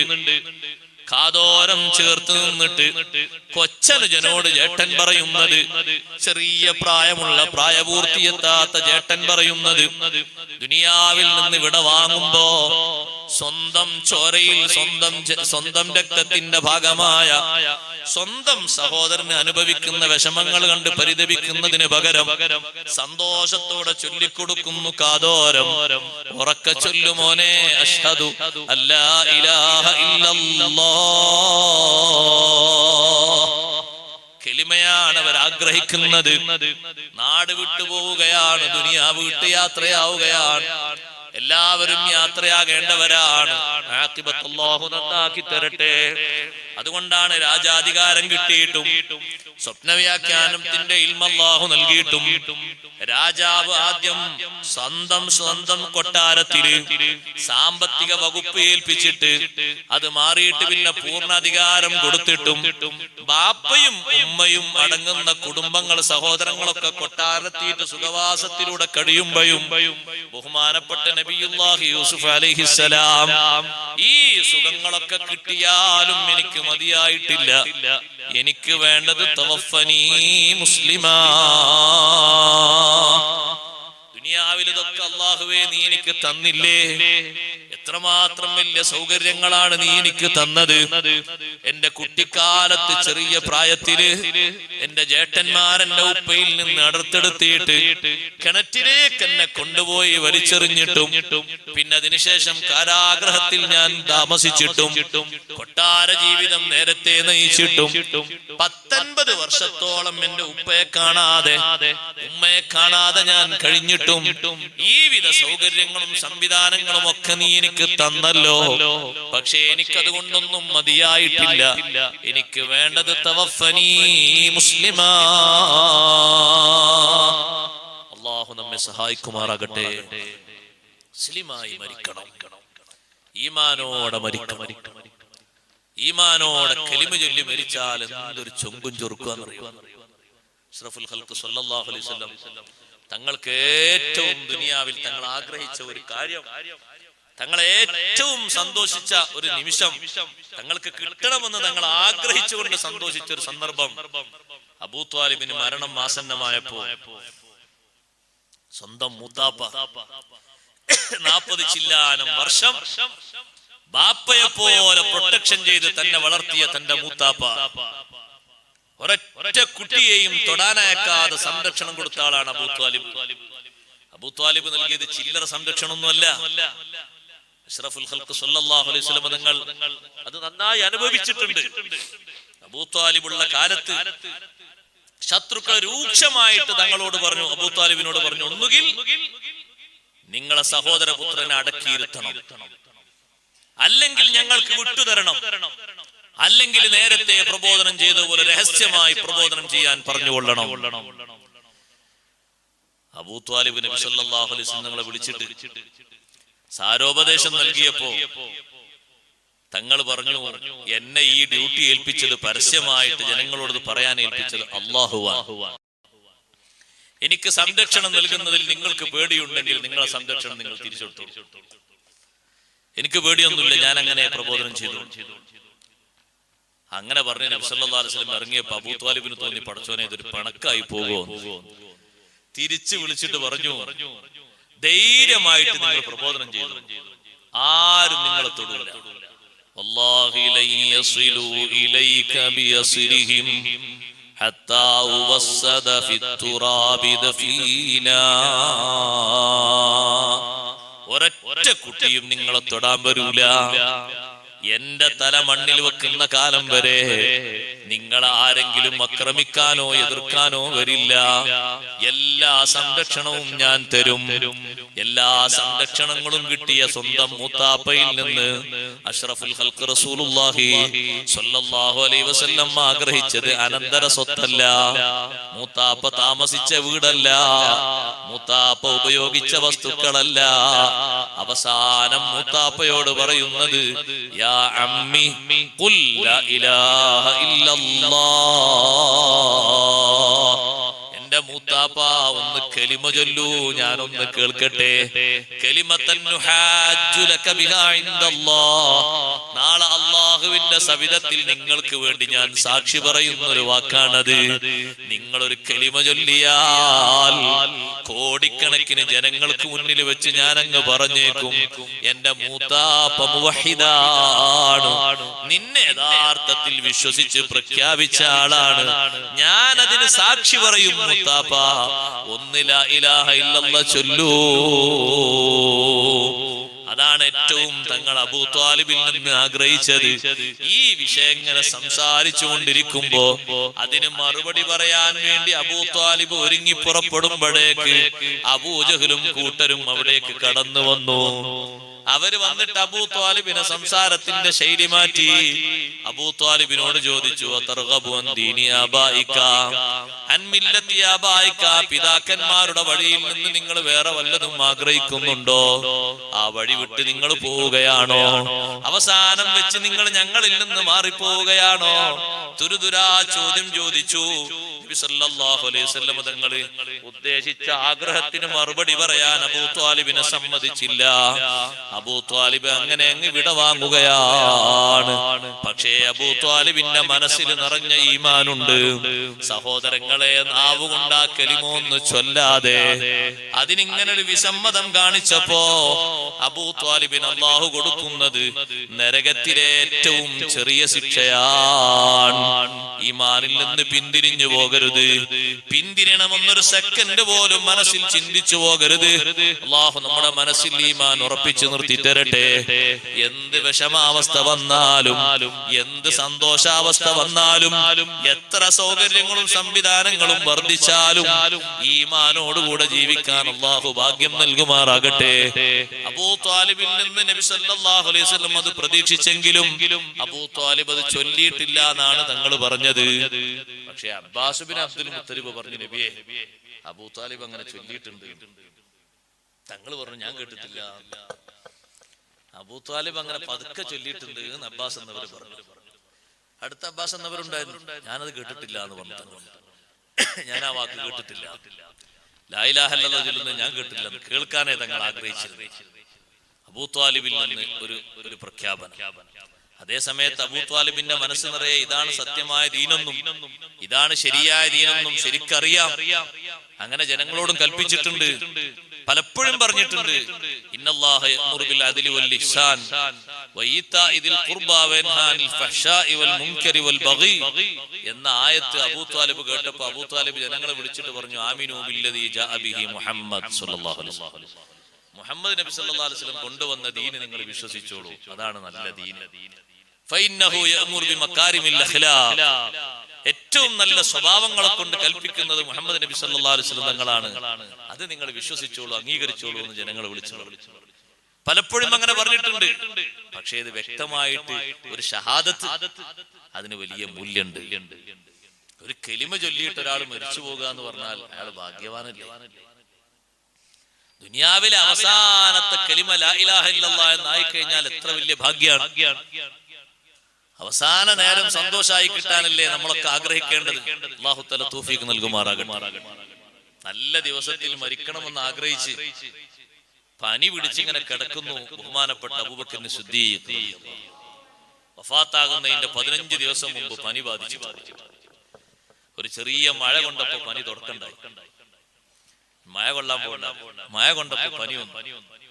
ആ പനി അങ്ങനെ നീണ്ടുപോയി ഒരു 10-15 ദിവസം. സിദ്ദീഖ് റളിയല്ലാഹു അൻഹു ഒരു ചെറിയ പനി ബാധിക്കുമ്പോഴേക്ക് മരണത്തെ ഓർക്കുന്ന വലിയ മഹാനാണ്. ഒരു ചെറിയ അസുഖം വന്നാൽ നമ്മൾ ആ അസുഖത്തിൽ നിന്ന് മാറും, രക്ഷപ്പെടും എന്നാണ് നമ്മളൊരു ഭാഗം പ്രതീക്ഷിക്കുന്നത്.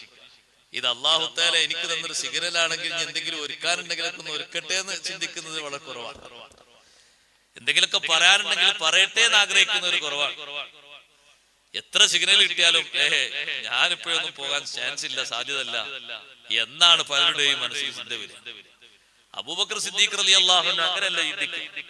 മഹാനവർകൾക്ക് ചെറിയൊരു പനി ബാധിച്ചാൽ അപ്പോഴേക്ക് ചിന്തിച്ചു പോകും, പടച്ചവൻ എങ്ങനെ ഈ രോഗം മറ്റൊക്കെ വരുന്നത് അല്ലാഹു തആല തരുന്നൊരു സൂചനയാണല്ലോ എന്ന നിലക്ക് മഹാനവർകൾ ചിന്തിക്കും. ബഹുമാനപ്പെട്ട ബീവി ആയിഷ റളിയല്ലാഹു അൻഹയോട് ചോദിക്കുന്നു, ഒരിക്കൽ ഇന്നേതാ ദിവസം എന്ന് ചോദിച്ചു. ഇന്ന് തിങ്കളാഴ്ചയാണ്. അന്ന്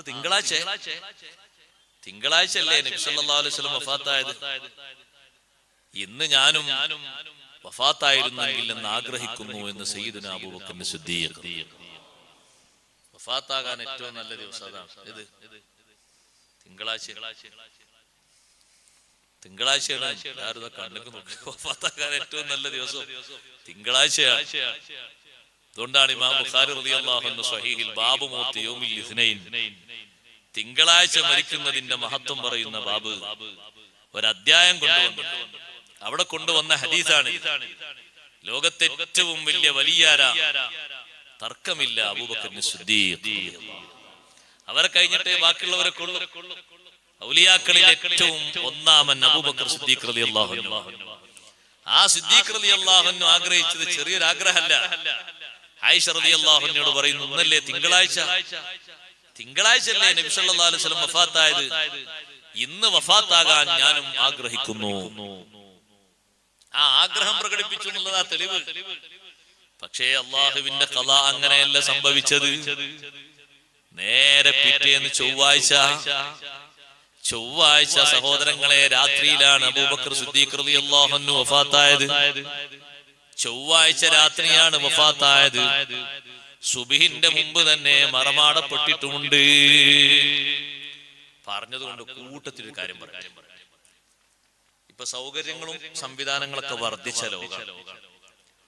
പറ്റുമെങ്കിൽ വലിയ ബുദ്ധിമുട്ടൊന്നുമില്ലെങ്കിൽ ഒരു അസറിനൊക്കെ മരിച്ചു കഴിഞ്ഞാൽ, അല്ലെങ്കിൽ രാത്രിയൊക്കെ മരിച്ചു കഴിഞ്ഞാൽ ബുദ്ധിമുട്ടൊന്നുമില്ലെങ്കിൽ സുബഹിന്റെ മുമ്പ് തന്നെ മറമാടല നല്ലത്. ഇങ്ങനെ വെച്ചുകൊണ്ടിരുന്നിട്ട് കുറെ ആൾക്കാർ ഖുർആൻ ഓതും. ഖുർആനും മയ്യത്തിന്റെ മേലേക്ക് പോകും, ഓലും പോകും, കുറച്ച് കഴിഞ്ഞ് ഉറങ്ങിയിട്ട്. അതൊക്കെ ഒരു ബുദ്ധിമുട്ടാണ്. ഒരു കണക്കിന് പറഞ്ഞാൽ ഒരു വിഷമാണ്. ഇക്കടക്കുന്ന മയ്യത്തിനെ കൊണ്ടൊരാൾക്കും വിഷമം വരാൻ പാടില്ലല്ലോ. ഇനിയിപ്പോ പിറ്റേന്ന് ഒരാൾ വരാണ്ടെഴുതിയിട്ട് മൂപ്പരെ ഹയാത്താവുന്നില്ലല്ലോ. വലിയ ബുദ്ധിമുട്ടില്ലെങ്കിൽ ഞാൻ പറഞ്ഞതാണ്, ഒഴിച്ചുകൂടാൻ പറ്റാത്ത ആരെങ്കിലും വരാനുണ്ടെങ്കിൽ മാത്രം കാത്തിരിക്കുക. ഇത് നാട്ടിലൊരു സ്വഭാവമാണ്. ഉച്ചക്ക് മരിച്ചു, എപ്പോഴാ മയ്യത്ത്? നാളെ 10 മണിക്ക്. എന്തിനാണത്? അങ്ങനെ വല്ല അഫ്ളലുണ്ടോ?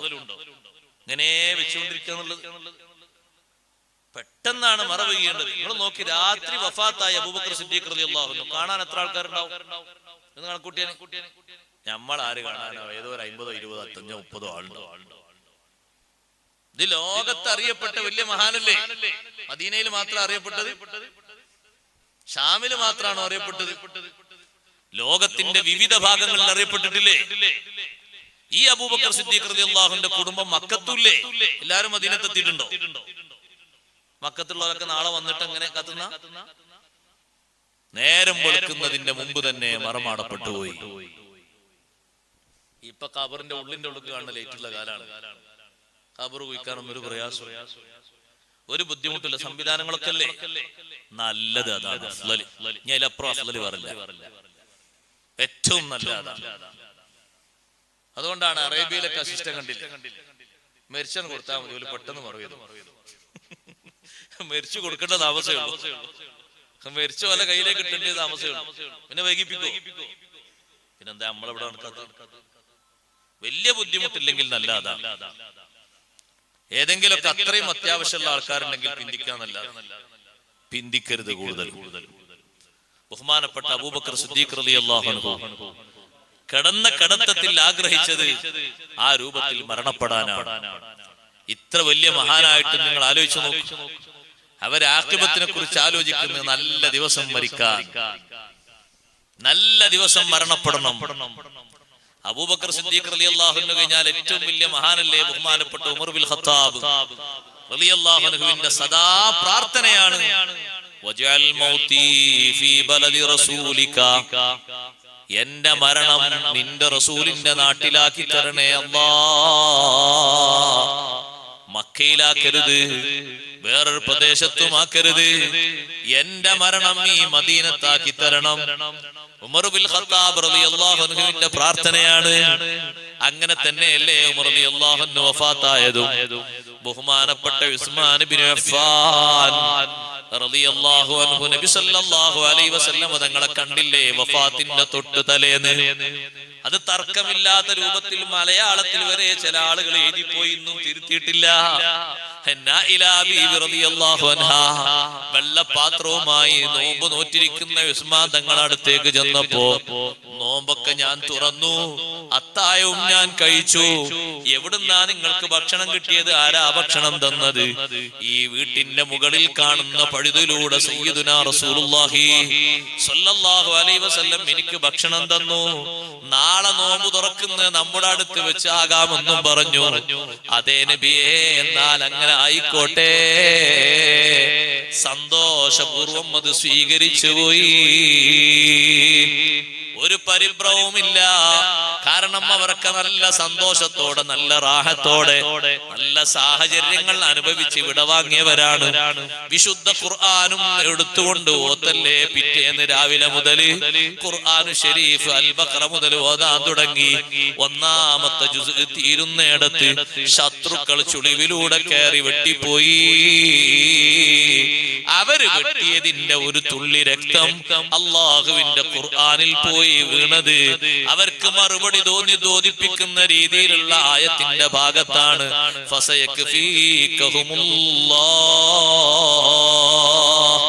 ശത്രുക്കൾക്ക് മതിയാക്കി കൊടുക്കേണ്ടത് അള്ളാഹു കൊടുത്തുകൊള്ളും. നിങ്ങൾ ബേജാറാകേണ്ടതില്ല.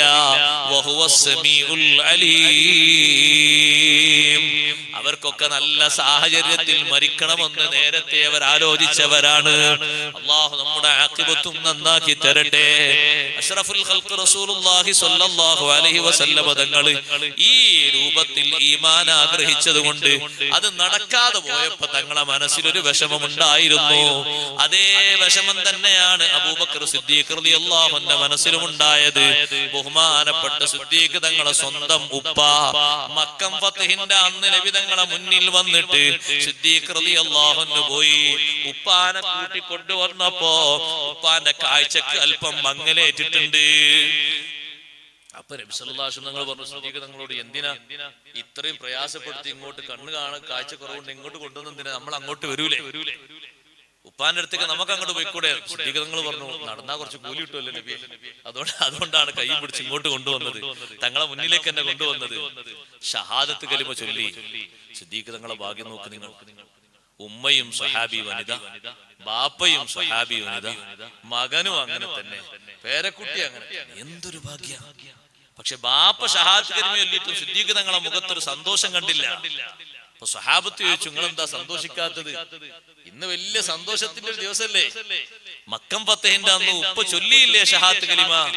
സിദ്ദീഖ് റളിയല്ലാഹു അൻഹു പറഞ്ഞു, എന്റെ മനസ്സിൽ സന്തോഷം വരേണ്ടത് ഇപ്പോഴല്ല, എനിക്ക് ഏറ്റവും വലിയ സന്തോഷം വരേണ്ട ഒരു രംഗമുണ്ടായിരുന്നു. അത് നടക്കാത്തത് കൊണ്ട് ഇപ്പോഴും എന്റെ മനസ്സിൽ അതിന്റെ വിഷമം ഉണ്ട്. അതെന്താണെന്ന് ചോദിച്ചപ്പോ പറഞ്ഞു, സയ്യിദുനാ റസൂലുള്ളാഹി സ്വല്ലല്ലാഹു അലൈഹി വസല്ലം തങ്ങളെ മൂത്താപ്പ ഒന്ന് ലാ ഇലാഹ ഇല്ലല്ലാഹ് ചൊല്ലിയെങ്കിൽ തങ്ങളെ മനസ്സിൽ എത്ര കൺകുളിർമയുണ്ടാകും. അതുകൊണ്ട് തങ്ങളെ മനസ്സിനൊരു കുളിർമ വല്ലാതെ നഷ്ടപ്പെട്ട രൂപത്തിലല്ലേ തങ്ങളെ മനസ്സിൽ അതുകൊണ്ടൊരു കുളിർമ വരാത്തൊരു വിഷമം ഇല്ലേ? ആ ഒരു വിഷമം തന്നെ എന്റെ മനസ്സിലുമുണ്ട്. ആ ഒരു സംഗതിയാണ് തങ്ങൾക്ക് ഏറ്റവും ഇഷ്ടപ്പെട്ട സംഗതി. അത് നടക്കാത്തത് കൊണ്ട് എനിക്കും സന്തോഷമില്ല. കാരണം ഞാൻ എന്നെക്കാളും എന്റെ ഉപ്പയെക്കാളും സ്നേഹിക്കുന്നത് അഷ്റഫുൽ ഖൽഖ് റസൂലുള്ളാഹി സ്വല്ലല്ലാഹു അലൈഹി വസല്ലം തങ്ങളുടെ സന്തോഷമാണ് എന്റെ സന്തോഷം. അവിടുത്തെ വിഷമമാണ് എന്റെ വിഷമം. അവിടുത്തെ കുളിർമയാണ് എന്റെ കുളിർമ. അത് നടക്കാത്തത് കൊണ്ട് എനിക്കും കൺകുളിർമയില്ല. സഹോദരങ്ങളെ, കലിമ ചൊല്ലാൻ കഴിയുക എന്നുള്ളത് ചെറിയ ഭാഗ്യമല്ല, വലിയ ഭാഗ്യമാണ്. അല്ലാഹു നമുക്ക് തൗഫീഖ് നൽകട്ടെ. ഈമാനോടുകൂടെ ജീവിക്കണം. ഈമാനിന് എതിരായ സന്ദർഭങ്ങളിലേക്ക് പോകരുത്. ഈമാനിന് പുഴുക്കുത്തു ബാധിക്കുന്ന ഒരു രംഗവും ഉണ്ടാക്കരുത്. ഒരിക്കലും ഒരു മുബത്തദീനെ വെള്ളപൂശരുത്. ഒരു മുബത്തദീനെ സപ്പോർട്ട് ചെയ്യരുത്. അവനുമായി സമ്പർക്കത്തിലാകരുത്. മുനാഫിഖീങ്ങളുമായി കൂട്ടുകെട്ടരുത്. ഫാസിഖീങ്ങളുമായി സാവസിക്കരുത്. അതൊക്കെ ഈമാനിന് ദോഷം ബാധിക്കുന്ന കാര്യങ്ങളാണ്. ഈമാന് ശരിയായ അർത്ഥത്തിലുണ്ടോ?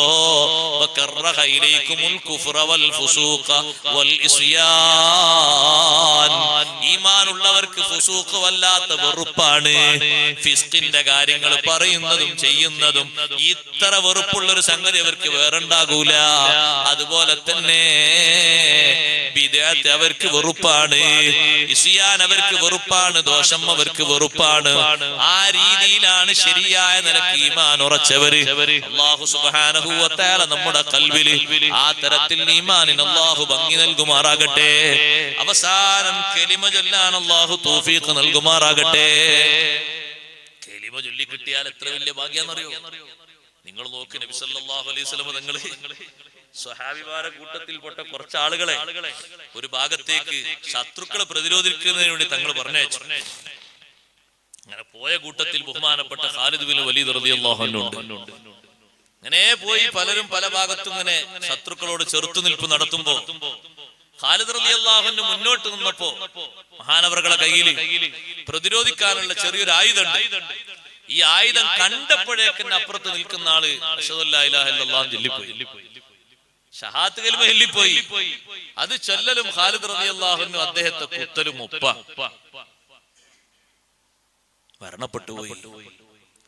നബി സല്ലല്ലാഹു അലൈഹി വസല്ലം തങ്ങൾ അടുത്ത് വന്നിട്ട് വിഷയം പറഞ്ഞപ്പോ തങ്ങളുടെ മുഖത്തിന്റെ നിറക്കം മാറിപ്പോയി.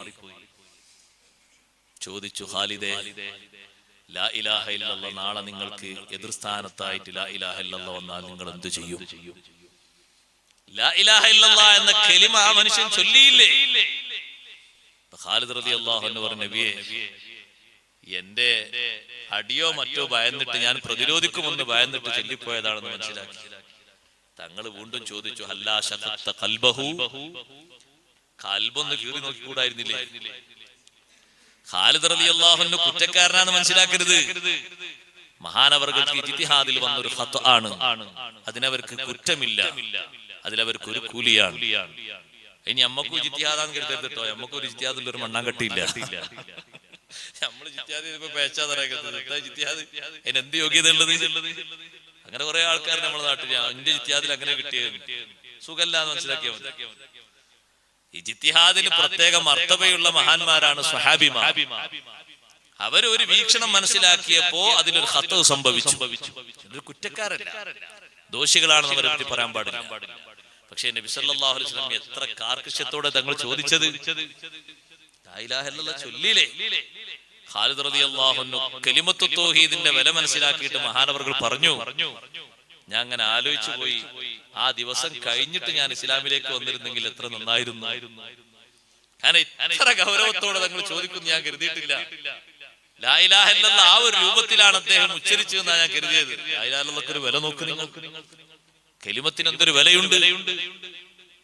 കലിമത്തു തൗഹീദ് യഥാവിധി ഉച്ചരിച്ച് ഈമാനോടെ നടക്കുന്ന ഒരു മുഅ്മിനായ മനുഷ്യന് വലിയ നിലവാരമുണ്ട്. അതുകൊണ്ടാണ് സഹോദരങ്ങളെ, മുഅ്മിനായ മനുഷ്യൻ, മുസ്ലിമായ മനുഷ്യൻ, അയാൾ വലിയ ബഹുമാനവും വലിയ പവിത്രതയുള്ള ആളാണ്. ബോഡിയുടെ പവിത്രത അല്ലത്, വസ്ത്രത്തിന്റെ ചൊങ്കും ചൊറുക്കും കൊണ്ടല്ല, ഈമാന് കൊണ്ടാണ് ആ മനുഷ്യന് പവിത്രതയുള്ളത്. ഈമാന് കൊണ്ടാണ് ആ മനുഷ്യന് ബഹുമാനമുള്ളത്. അല്ലാഹു സുബ്ഹാനഹു വ തആല കലിമത്തു തൗഹീദ് ചൊല്ലിപ്പിരിയാൻ അല്ലാഹു തൗഫീഖ് നൽകുമാറാകട്ടെ. അതിനുള്ള നല്ല ഓർമ്മ വേണം.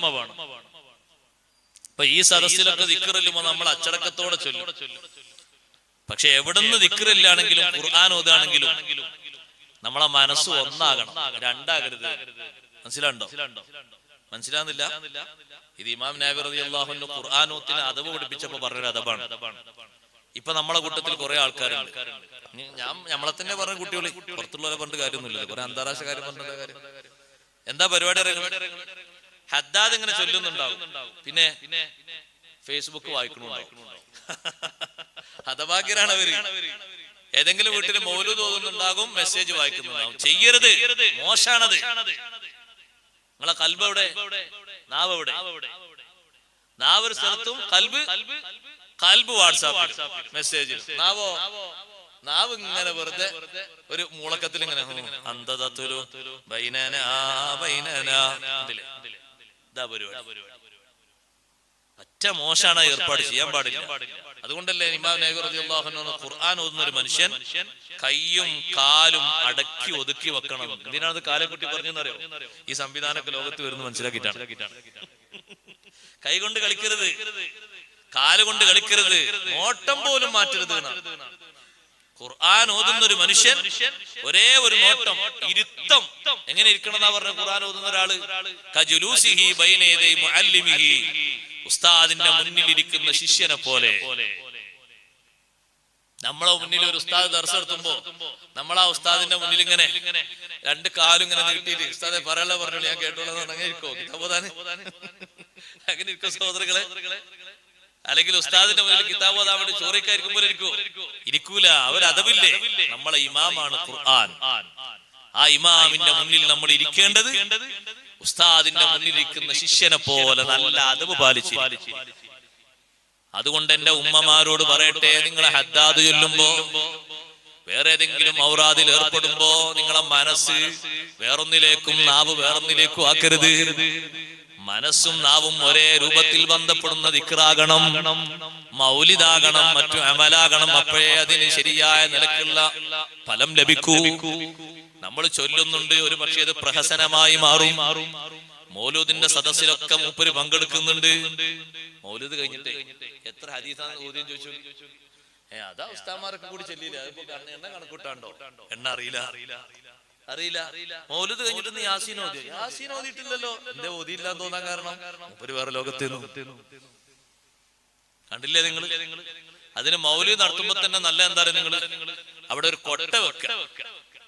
എല്ലാ മൗലൂദിന്റെ സദസ്സിലും രണ്ട് കൊട്ട, രണ്ട് ഭാഗത്ത് കൊട്ട. എന്തിനാ കൊട്ട വെക്കുന്നത്? മൊബൈലൊക്കെ സൈലന്റ് ആക്കിയിട്ട് കൊട്ടയിലിടാൻ പറ്റും. നിങ്ങളൊരു കുത്തുബിയത്ത് നടത്തുമ്പോ എല്ലാരും മൊബൈൽ വാങ്ങിയിട്ട് കൊട്ടയിലിട്ട് കുത്തുബിയത്ത് നടത്തി നോക്കി. ആ കുത്തുബിയത്ത് ഭംഗിയായ നിലക്ക്. കാരണം ഇത് കിട്ടിയിട്ട് വേണ്ട അവർക്ക് പോവാന്. ഇതൊക്കെ സ്വിച്ച് ഓഫ് അല്ലേ? എന്താ നടക്കുന്ന മഷറിയിലെ തെരുവുണ്ടോ? ബേജാറായിട്ട്. അതേ സമയത്ത് ഏതൊരു സംഗതിയിൽ നിൽക്കുകയാണെങ്കിൽ, നിസ്കരിക്കുകയാണെങ്കിൽ വരെ മനുഷ്യന്റെ ശ്രദ്ധ തെറ്റിപ്പോകാണ്. അല്ലാഹു കാത്തുരക്ഷിക്കുമാറാകും. നമ്മൾ നല്ലോണം കുറച്ച് മുന്നോട്ടിരിക്കാണ്. ബാക്കിൽ ആള് വരാൻ കാത്തിരിക്കണം. മുന്നോട്ടിരിക്കുമ്പോ രണ്ട് കൂലി കിട്ടും. ഒന്ന് മുന്നോട്ടിരുന്നു എന്നുള്ള കൂലിയും കിട്ടും, ബാക്കിൽ ഒരാൾക്ക് ഇരിക്കാൻ സ്ഥലം കൊടുത്തു എന്നുള്ള കൂലി കിട്ടും. രണ്ട് കൂലി കിട്ടും. ആ രണ്ട് കൂലി കിട്ടും. അപ്പോ സഹോദരങ്ങളെ, നല്ല ശ്രദ്ധയിലായിട്ട് വേണം ദിക്ർ ചൊല്ലാൻ. നല്ല ഫലം കിട്ടുന്ന രൂപത്തിൽ ദിക്ർ, മനസ്സിന്റെ ഒരു ഏകീകരണം വേണം. അള്ളാഹു നമ്മെ സഹായിക്കുമാറാകും. ദിക്ർ ചൊല്ലുമ്പോഴും ഖുർആൻ ഓതുമ്പോഴും യാസീൻ ഓതുമ്പോഴും ഒക്കെ ഇത് വേണം. എത്ര കണ്ടാണോ നമ്മളെ മനസ്സിൽ സ്വാധീനമുള്ളത് അത്ര കണ്ട് നമുക്ക് വലിയ ഫലം കിട്ടും. അല്ലാതെയും കിട്ടുന്നല്ലോ ഉസ്താദേ. കൂട്ടത്തിൽ വേറെ കുറെ ആൾക്കാരെ ദുആ സ്വീകരിച്ചുകൊണ്ട് കിട്ടായിരിക്കും. നമുക്ക് നമ്മുടേതായ ഒരു ഫായ്ദ വേണ്ടേ?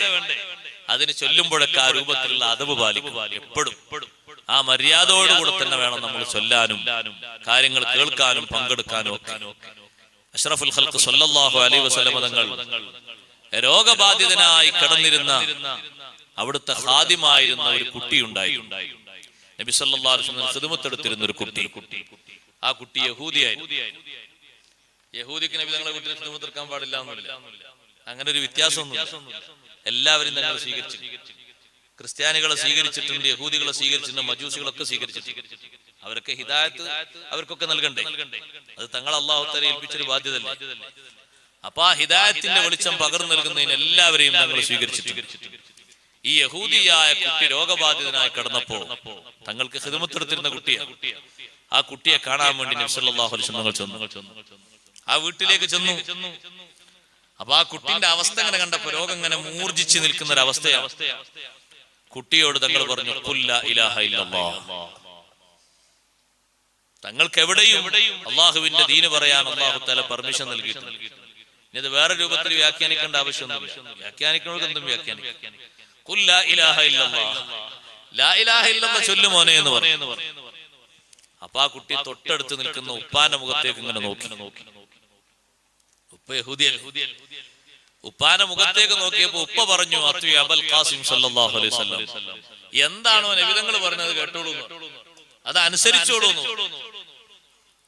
തങ്ങൾ എന്നോട് കലിമ ചൊല്ലാനല്ലേ പറഞ്ഞു, ചൊല്ലിക്ക മോനെ. കുട്ടി ചൊല്ലി ലാ ഇലാഹ ഇല്ലല്ലാഹ്. കലിമത്തു തൗഹീദ് ചൊല്ലി വിശുദ്ധ ഇസ്ലാമിൽ ഒരു മെമ്പറായി ചേർന്നു. തങ്ങൾ ആ വീട്ടിൽ നിന്ന് ഇറങ്ങിപ്പോരുന്ന സമയത്ത് തങ്ങൾ പറയുന്നുണ്ട്, അൽഹംദുലില്ലാഹ് അല്ലദീ അൻഖദഹു മിനന്നാർ. നരകത്തിൽ നിന്ന് ഈ കുട്ടിയെ രക്ഷപ്പെടുത്തിയ അല്ലാഹ് നിനക്ക് സർവസ്തുതിയും. ഈ കുട്ടിക്ക് വലിയ സലാമത്താണല്ലോ നീ നൽകിയത്.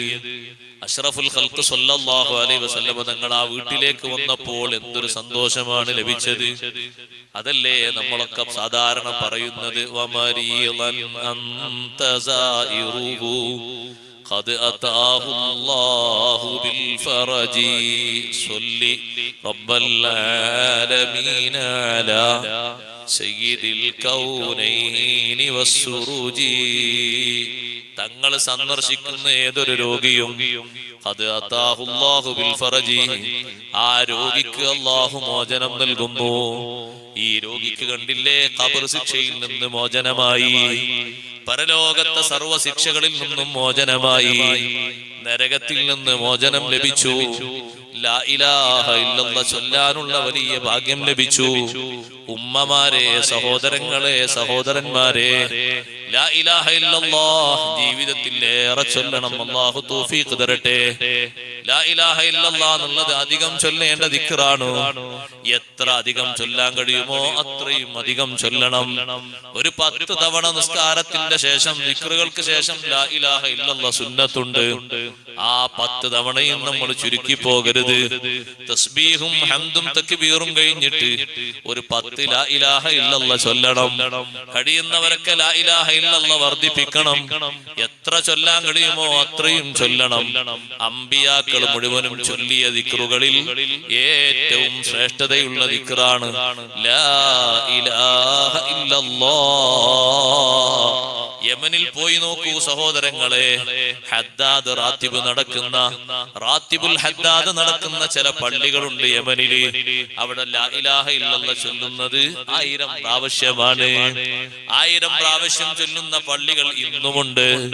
നമ്മൾ ഒരു 50 പ്രാവശ്യമെങ്കിലും ചൊല്ലാൻ നോക്കണം. 100 പ്രാവശ്യം ചൊല്ലാൻ കഴിയുമോ അങ്ങനെ ചൊല്ലണം. അതിന് ഇത്ര അധികം സമയമൊന്നും വേണ്ട. ഒരു 100 തഹ്ലീൽ ചൊല്ലാൻ ചുരുങ്ങിയ സമയം മതി. ഹദ്ദാദ് റാത്തീബിലുള്ള ദിക്റ്, ആ ദിക്റ് 1000 പ്രാവശ്യം ചൊല്ലുന്ന ആളുകള് ഒരൊറ്റ മാസം കഴിയുമ്പോഴേക്ക് അവർക്ക് 30,000 ദിക്റ് വരികയാണ്. 2 മാസം കഴിയുമ്പോ സുബ്ഹാനല്ലാഹ് 60,000 ആവുകയാണ്. ഒരു കൊല്ലം കൂട്ടി നോക്കുമ്പോ എത്രയാ ലക്ഷക്കണക്കിന് ദിക്റല്ലേ വരുന്നത്. അവരെത്ര വലിയ ഭാഗ്യവാന്മാരാണ്. അധികം ആ ദിക്റ് അങ്ങനെ ചൊല്ലുമ്പോ നമ്മളെ മനസ്സ് ഏറ്റവും പതറിപ്പോകുന്ന ഒരു നേരമാണ് മരണത്തിന്റെ നേരം. ആ മരണത്തിന്റെ നേരത്ത് ദിക്റ് ചൊല്ലാൻ കഴിയുന്ന മനുഷ്യൻ വലിയ ഭാഗ്യമുള്ളവനാണ്. കലിമത്തു തൗഹീദ് ചൊല്ലാൻ കഴിയുന്ന ആള് വലിയ ഖൽബിന് ധൈര്യമുള്ള ആളാണ്. ചെറിയ ധൈര്യമല്ല, വലിയ ധൈര്യമുള്ള ആളാണ്. ബഹുമാനപ്പെട്ട ശൈഖ് അബ്ദുൽ ഖാദിർ ജീലാനി ഖദ്ദസല്ലാഹു സിർറഹുൽ അസീസ് വഫാത്തിന്റെ സമയത്ത് കട്ടിലിൽ കയറി കിടന്നിട്ട് ചുറ്റും നിൽക്കുന്ന മക്കളോട് വസിയത്തുകളൊക്കെ നൽകിയിട്ട് മഹാനവറുകൾ ആദ്യം ചൊല്ലിയത് ലാ ഇലാഹ ഇല്ലല്ലാഹ് മുഹമ്മദുർ റസൂലുള്ളാഹ്. അങ്ങനെയാണ് ആദ്യം ചൊല്ലിയത്. പിന്നത് ലാ ഇലാഹ ഇല്ലല്ലാഹ് ലാ ഇലാഹ ഇല്ലല്ലാഹ് ലാ ഇലാഹ ഇല്ലല്ലാഹ് എന്ന് ചൊല്ലി. പിന്നെ അവസാനത്തെ സമയമായപ്പോഴേക്ക് അല്ലാഹ് അല്ലാഹ് അല്ലാഹ് അല്ലാഹ് എന്ന കലിമ ചൊല്ലി തീരലോടെ ദുനിയാവിൽ നിന്ന് വിടവാങ്ങി പോവുകയാണ്. എത്ര സന്തോഷമാണ്, എത്ര ധൈര്യമാണ്. ആ മഹാനുഭാവനോട് മക്കളെ കൂട്ടത്തിൽ ഒരു മകൻ ചോദിച്ചു, ബാപ്പാ നിങ്ങളുടെ ശരീരത്തിന്റെ അവസ്ഥ എന്താണ്? ഏതെങ്കിലും ഭാഗത്ത് വേദനയുണ്ടോ? ശൈഖ് അബ്ദുൽ ഖാദിർ ജീലാനി ഖദ്ദസല്ലാഹു സിർറഹുൽ അസീസ് തങ്ങൾ പറയുന്നു, ജമീഉ അഅ്ളാഇ തുഅ്ലിമുനി, എന്റെ ശരീരത്തിന്റെ മുഴുവൻ ഭാഗങ്ങളും വേദനിക്കുന്നുണ്ട്. അതുകൊണ്ടല്ലേ നിങ്ങൾ നോക്കി മരിക്കാൻ കിടക്കുന്ന ഒരാള് അയാള് കാലിട്ടോ കൈയിട്ടോ അടിക്കോ. അതേ സമയത്ത് കയ്യിനോ കാലിനോ ഒരു മുറിവുള്ള ആളെ ഒരു ഇഞ്ചക്ഷൻ ചെയ്യാനും ഒന്ന് മരുന്ന് വെക്കാനും എത്ര പണിയാ, എത്ര ആള് പിടിക്കണം അയാളെ. എത്ര ആള് പിടിക്കണം? അനസ്തേഷ്യനൊന്നും ചെയ്യണില്ല, നല്ല ആരോഗ്യമുള്ള ആളാണ്. ഒന്ന് ക്ലീൻ ചെയ്തിട്ട് മുറി ചെറിയ രൂപത്തിൽ വെട്ടി മാറ്റിയിട്ട് ചെറിയ അവിടെ മുറിന്റെ ഉള്ളിൽ ചെറിയ ഒരു കല്ലും മറ്റും കുടുങ്ങിയിട്ടുണ്ട്, അതൊന്ന് ശരിക്കും എടുത്തിട്ട് ഒന്ന് മരുന്ന് തേക്കാനാണെന്ന് പറയുമ്പോ ഡോക്ടർമാരും മറ്റും പറയും ഒന്ന് പിടിച്ചോളിട്ടോ. ഒരു കയ്യിനെ പരിക്കുള്ളൂ, പക്ഷെ എത്ര ആള് പിടിക്കണം? ചിലപ്പോ ഫസ്റ്റ് തട്ട് കിട്ടുന്ന ഡോക്ടർക്കായിരിക്കും. അപ്പൊ ആ കാലും കൈയൊക്കെ നല്ലോണം അമർത്തി പിടിച്ചിട്ട് വേണം ഒന്ന് മരുന്ന് വെക്കാൻ. മരിക്കുമ്പോ അങ്ങനല്ല, എല്ലാ ഭാഗങ്ങളും ഒരുപോലെ വേദന അറിയും. അതുകൊണ്ടാണ് അങ്ങോട്ടും ഇങ്ങോട്ടും ഒന്ന് കാലും കൈയിട്ട് തല്ലാതെ ഒരേ കിടത്തം കിടക്കും. ഷെയ്ഖ് അബ്ദുൽ ഖാദിർ ജീലാനി ഖദ്ദസല്ലാഹു സിർറഹുൽ അസീസ് തങ്ങൾ പറയുന്നു, എന്റെ അവയവങ്ങൾ മുഴുവനും വേദനിക്കുന്നുണ്ട്, ഇല്ല ഖൽബി, എന്റെ ഖൽബൊഴികെ. അതാണ് നമുക്ക് ഹിമ്മത്തായി കിട്ടുന്നത്. എന്റെ ഖൽബൊഴികെ വഹുവ മഅല്ലാഹി അസ്സ വജൽ. ഖൽബിനൊരു കുഴപ്പമില്ല, ഖൽബ് നല്ല ഹിമ്മത്തിലാണ്, നല്ല സന്തോഷത്തിലാണ്. ആ ഖൽബിന്റെ ദൃഢത കൊണ്ടും ഉറപ്പുകൊണ്ടുമാണ് മഹാനവറുകൾ ആ ചൊല്ലിയത് ലാ ഇലാഹ ഇല്ലല്ലാഹ്. ഖൽബിന് നല്ല സ്ഥിരത ഉണ്ടെങ്കിൽ ഒരു കുഴപ്പമില്ല. ദിക്ർ ചൊല്ലാനും മലക്കുകളോട് സലാം പറയാനും സലാം മടക്കാനും ഒക്കെ ധൈര്യം. ഖൽബ് പതറിപ്പോയാൽ പോയില്ലേ കാര്യങ്ങളൊക്കെ. അതുകൊണ്ട് ഖൽബിനെ ഉറപ്പിച്ചു നിർത്തുന്ന, ഖൽബിനെ നല്ലോണം ഉറപ്പിച്ചു നിർത്താൻ പറ്റിയ ദിക്റാണ് ലാ ഇലാഹ ഇല്ലല്ലാഹ്. അത് ഏറ്റവും കൂടുതൽ അധികരിപ്പിക്കാൻ അല്ലാഹു തആല തൗഫീഖ് നൽകട്ടെ. ഈ ലാ ഇലാഹ ഇല്ലല്ലാഹ് എന്നുള്ള സന്ദേശം അത് ജനങ്ങളെ ഖൽബിൽ പകർത്തുന്നതിന്, ശരിയായ നിലക്ക് അവർ വിശ്വാസത്തിലേക്ക് വരുന്നതിന് അഷ്റഫുൽ ഖൽഖ് റസൂലുള്ളാഹി സ്വല്ലല്ലാഹു അലൈഹി വസല്ലം തങ്ങളുടെ ജീവിതം മുഴുക്കയും അല്ലാഹു തആല അതിന് മാതൃകയാക്കി വെച്ചതാണ്. നിങ്ങളുടെ ജീവിതത്തിലെ ഓരോ ചലനങ്ങളും എന്തിനു വേണ്ടിയായിരുന്നു? ജനങ്ങളെ ഖൽബിൽ തൗഹീദ് വരാൻ വേണ്ടിയാണ്. അതിനല്ലേ ജീവിതം. നിങ്ങളെ ജീവിതം രാവും പകലും നടത്തവും ഇരുത്തവും ആളുകളെ ഖൽബിൽ അല്ലാഹു തആലാന്റെ തൗഹീദ് രൂപപ്പെട്ടു വരണം. അത് യാത്രയിലാണെങ്കിലും അതുപോലെ തന്നെ വീട്ടിലിരിക്കുകയാണെങ്കിലും തങ്ങളെ കൂടെ നടക്കുകയാണെങ്കിലും എവിടെയാണെങ്കിലും അവരെ ഖൽബിൽ കലിമത്തു തൗഹീദ് ഉറപ്പിച്ചു കിട്ടണം. അതിന് ധാരാളം അടയാളങ്ങൾ സാക്ഷിയായി വരും. ചില ആളുകൾ ചില അടയാളങ്ങളെ കൊണ്ട് അവരെ ഖൽബിൽ ഈമാൻ ഉറക്കും. ചില മഹാന്മാരെ ഖൽബിൽ ചില ആയത്ത് കേൾക്കുമ്പോഴേക്ക് ഈമാൻ ഉറക്കും. അഖീൽ ഇബ്നു അബീ ത്വാലിബ് റളിയല്ലാഹു അൻഹു പറഞ്ഞു, അബൂ ത്വാലിബിന്റെ മകൻ അഖീൽ റളിയല്ലാഹു അൻഹു, അലി റളിയല്ലാഹു അൻഹു ഒരു സഹോദരനാണ്. 3 വിഷയങ്ങൾ ഒരു യാത്രയിൽ സയ്യിദുനാ റസൂലുള്ളാഹി സ്വല്ലല്ലാഹു അലൈഹി വസല്ലം തങ്ങളിൽ നിന്ന് ഞാൻ അനുഭവിച്ചപ്പോ എന്റെ ഖൽബിൽ ഈമാൻ ഉറച്ചുപോയി. എന്റെ ഖൽബിൽ കലിമത്തു തൗഹീദ് ഉറച്ചു. അല്ലാഹുവിന്റെ റസൂൽ റസൂലാണ് എന്നും അല്ലാഹു തആല അല്ലാതെ ആരാധനയ്ക്ക് അർഹൻ മറ്റാരുമില്ലെന്നും എന്റെ ഖൽബിൽ ഉറച്ചുപോയി. മഹാനവറുകൾ പറയുന്നു, ഒരു യാത്രയിൽ ഞാനും പോകുന്നുണ്ട് നബി സല്ലല്ലാഹു അലൈഹി വസല്ലം തങ്ങളുടെ കൂടെ. തങ്ങൾക്ക് വിസർജനത്തിന്റെ സമയമായപ്പോ മരുഭൂമിയിലല്ലേ, മലമൂത്ര വിസർജനത്തിന്റെ സമയമായപ്പോ എന്നോട് പറഞ്ഞു, അഖീലേ അവിടെ കാണുന്നതാ വലിയൊരു മരം, ആ മരത്തിന്റെ അടുത്ത് പോയിട്ട് നീ പറയണം അല്ലാഹുവിന്റെ റസൂല് നിന്നെ വിളിക്കുന്നുണ്ട്, മറയായി നിന്ന് കൊടുക്കാനാണ്, ഒന്നടുത്തേക്ക് വന്നേ. ഞാൻ പോയിട്ട് ആ മരത്തോട് പറഞ്ഞു, അല്ലാഹുവിന്റെ റസൂല് നിന്നെ വിളിക്കുന്നുണ്ട്, മറയായി നിന്ന് കൊടുക്കാനാണ്, അവിടെ ഒന്നും മരങ്ങളില്ല, ഒന്ന് നീ വന്നേക്കണം. സുബ്ഹാനല്ലാഹ്, മരം അങ്ങനെ തന്നെ അങ്ങ് പൊങ്ങിയിട്ട് അതിന്റെ അടിയിലുള്ള വേരുകളൊക്കെ ഒന്ന് ഇളക്കി മാറ്റി. അതാ മന്ദം മന്ദം ഇങ്ങനെ നടന്നു വരുന്നു. ജാഅത് ലിദഅവതിഹിൽ അശ്ജാറു സാജിദതൻ തംശി ഇലൈഹി അലാ സാഖിൻ ബിലാ ഖദമി. തങ്ങൾ സ്വന്തം വിളിച്ചതല്ല, വിളിക്കാൻ വേണ്ടി ആളെ ഏൽപ്പിച്ചതാണ്. അഖീൽ ഇബ്നു അബീ ത്വാലിബ് റളിയല്ലാഹു അൻഹു പോയി വിളിച്ചതാണ്. മരം അങ്ങനെ തന്നെ വരുന്നു. വന്നിട്ട് നബി സല്ലല്ലാഹു അലൈഹി വസല്ലം തങ്ങളെ മുന്നിൽ നിന്ന് കൊടുക്കുന്നു. അഖീൽ ഇബ്നു അബീ ത്വാലിബ് പറയുന്നു, ഞാൻ ഒരു ഭാഗത്തേക്ക് മാറി നിന്നു. നബി സല്ലല്ലാഹു അലൈഹി വസല്ലം അതിന് മറയാക്കിയിട്ട് തങ്ങൾ മലമൂത്ര വിസർജനം നടത്തി, ആവശ്യങ്ങളൊക്കെ നടത്തി. ആവശ്യ നിർവഹണം കഴിഞ്ഞിട്ട് വുളൂ എടുത്ത് കഴിഞ്ഞപ്പോ തങ്ങളൊന്നിങ്ങനെ കൈകൊണ്ട് ചൂണ്ടിയിട്ടേ ഉള്ളൂ, ആ മരം അതാ വന്നിടത്തേക്ക് തന്നെ തിരിച്ചു പോകുന്നു. ആ ഒരവസ്ഥ ഞാൻ യാത്രയിൽ അനുഭവിച്ച ഒരവസ്ഥയാണ്. കുറച്ചുകൂടി മുന്നോട്ട് നീങ്ങിയപ്പോ ഞാൻ പറഞ്ഞു, അല്ലാഹുവിന്റെ റസൂലേ, എനിക്ക് വല്ലാത്ത ദാഹമുണ്ട്, അല്പം വെള്ളം കിട്ടിയാൽ തിരക്കേടില്ല. അപ്പൊ എന്നോട് പറഞ്ഞു, അതാ അവിടെ കാണുന്ന ഒരു കുന്ന്, ഒരു പർവ്വതം കാണുന്നു.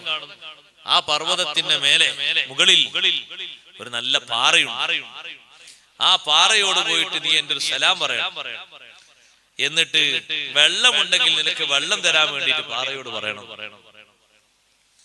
അപ്പൊ നബി സല്ലല്ലാഹു അലൈഹി വസല്ലം പറഞ്ഞല്ലേ, ഞാൻ അങ്ങനെ കയറി കുന്നിൻ മുകളിൽ കയറിയപ്പോൾ ഞാൻ പാറക്കല്ല് കണ്ടു, വലിയൊരു പാറക്കല്ല്. ആ പാറക്കല്ലിനോട് ഞാൻ സലാം പറഞ്ഞു. അല്ലാഹുവിന്റെ റസൂല് നിനക്കൊരു സലാം പറയുന്നുണ്ട് എന്ന് പറഞ്ഞത് സലാം മടക്കി.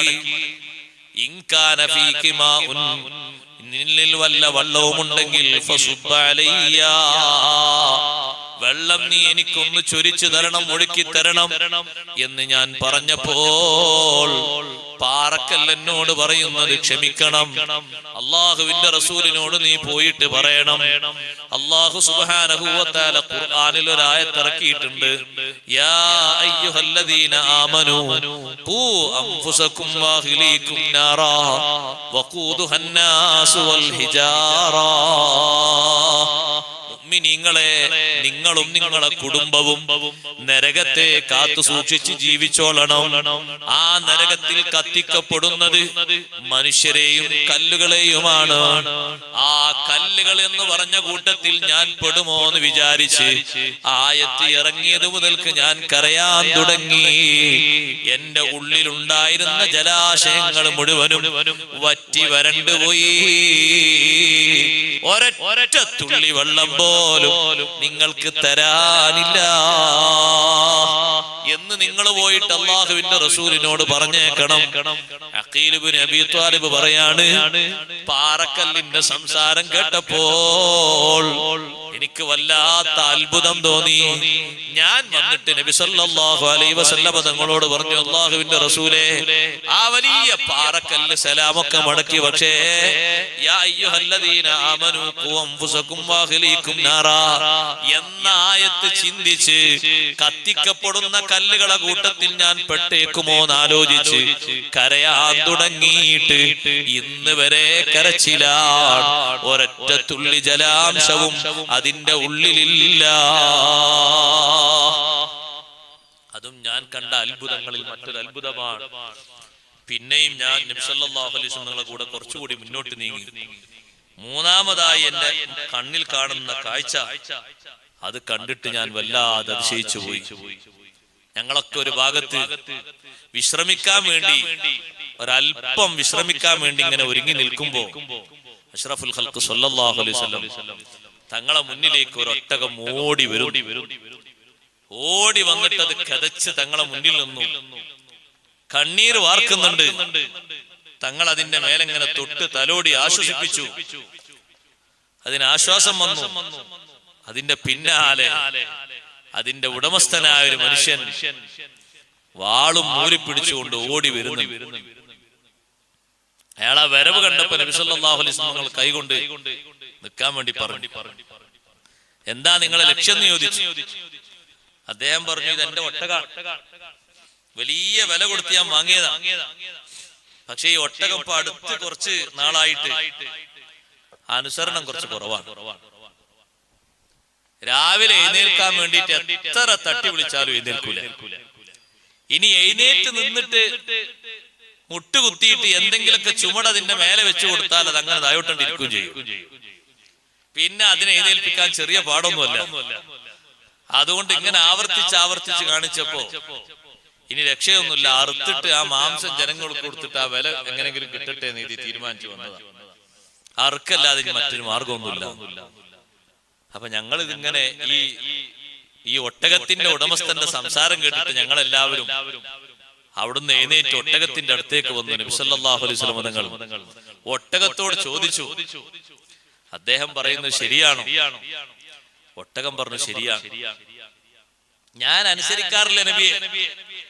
രാവിലെ എത്ര വിളിച്ചാലും ഞാൻ എഴുന്നേൽക്കാറില്ല. എഴുന്നേറ്റ് ഞാൻ അവിടെ ഇങ്ങനെ ഇരിക്കുന്നുണ്ടാവും, പക്ഷെ എണീറ്റ് കൊടുക്കാൻ എനിക്ക് തോന്നാറില്ല. എന്താ നിങ്ങൾ അനുസരിക്കാത്തത്? ഇദ്ദേഹവും ഇദ്ദേഹത്തിന്റെ കുടുംബവും ഇശാ നിസ്കരിക്കാതെ ഉറങ്ങുന്ന ടീമാണ്. അതുകൊണ്ട് അവർക്ക് അനുസരിക്കാൻ എനിക്ക് വലിയ പ്രയാസം. ആര് പറഞ്ഞു? ഒട്ടകം പറഞ്ഞു. നമ്മളെല്ലാരും രക്ഷപ്പെടുന്നു കരുതണ്ട. സുബൈ നിസ്കരിക്കാത്തവനൊക്കെ കൂകി വിളിക്കുന്ന കോഴി നാളെ ആഖിറത്തിൽ എതിരെ സാക്ഷി നിൽക്കും. ഇവിടെ കൂകി വിളിക്കുന്ന കോഴിയില്ലേ, ഒക്കെ ബ്രോയിലറായി മാറിയോ? അല്ലാഹ് കാത്തിരക്ഷിക്കട്ടെ. കൂകി വിളിക്കുന്ന കോഴിയൊന്നും ഇല്ലേ? എന്താ? അത് നമുക്ക് നാളെ ആഖിറത്തിൽ പ്രതികൂലമായിട്ടും അനുകൂലമായിട്ടും സാക്ഷി നിൽക്കാനുള്ള ഒന്നാണ്. ഈ വേഗം പിടിച്ച് അർത്ഥ കളയണ്ട, അവിടെ ഒന്നോട്ടെ. ഇന്ന് പരിപാടി കഴിഞ്ഞിട്ട് പെട്ടെന്ന് തന്നെ നാളെ മുതൽ കൂകുന്ന ആരും വേണ്ടെന്ന് ചിന്തിക്കരുത്. കൂകി വിളിക്കുന്ന കോഴി നാളെ ആഖിറത്തിൽ സാക്ഷിയാണ്. അനുകൂലമായിട്ടും പറയും, പ്രതികൂലമായിട്ടും പറയും. ഒരാള് കൂകിയാൽ എത്ര ദൂരത്തേക്ക് കേൾക്കും? അപ്പൊ അവിടുന്ന് അടുത്താൾ തുടങ്ങൂലേ, അപ്പുറത്താൾ തുടങ്ങൂലേ? ചെയിൻ ബിസിനസ് പോലെ അങ്ങനെ പോവത്. കടൽ തീരം വരെ പോകും. അങ്ങനെ ഓരോ വീടും കേൾപ്പിച്ചുകൊണ്ട് അങ്ങനെ പോകും. സുബൈന്റെ മുമ്പ് തുടങ്ങൂലേ?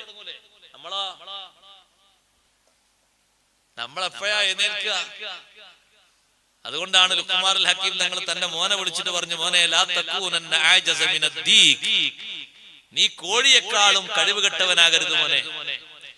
കോഴിയെക്കാളും ദുർബലനായി പോകരുത്. കോഴിയോട് ഇബാദത്ത് കൊണ്ട് തക്ലീഫ് ഉണ്ടോ? ഫഇന്നഹു യൂഖിലു ബിൽ അസ്ഹാർ, അത്തായ സമയത്ത് വിളിച്ചുണർത്തുന്നു കോഴി. നീ കോഴിയെക്കാളും മോശപ്പെട്ട ദുർബലനായ ആളായി പോകരുത്. നിനക്ക് ബുദ്ധി അല്ലാഹ് തന്നില്ലേ, സൗകര്യം തന്നില്ലേ, സംവിധാനം തന്നില്ലേ? കോഴി എവിടെ കിടക്കുന്നത്? നല്ല എസിയാ.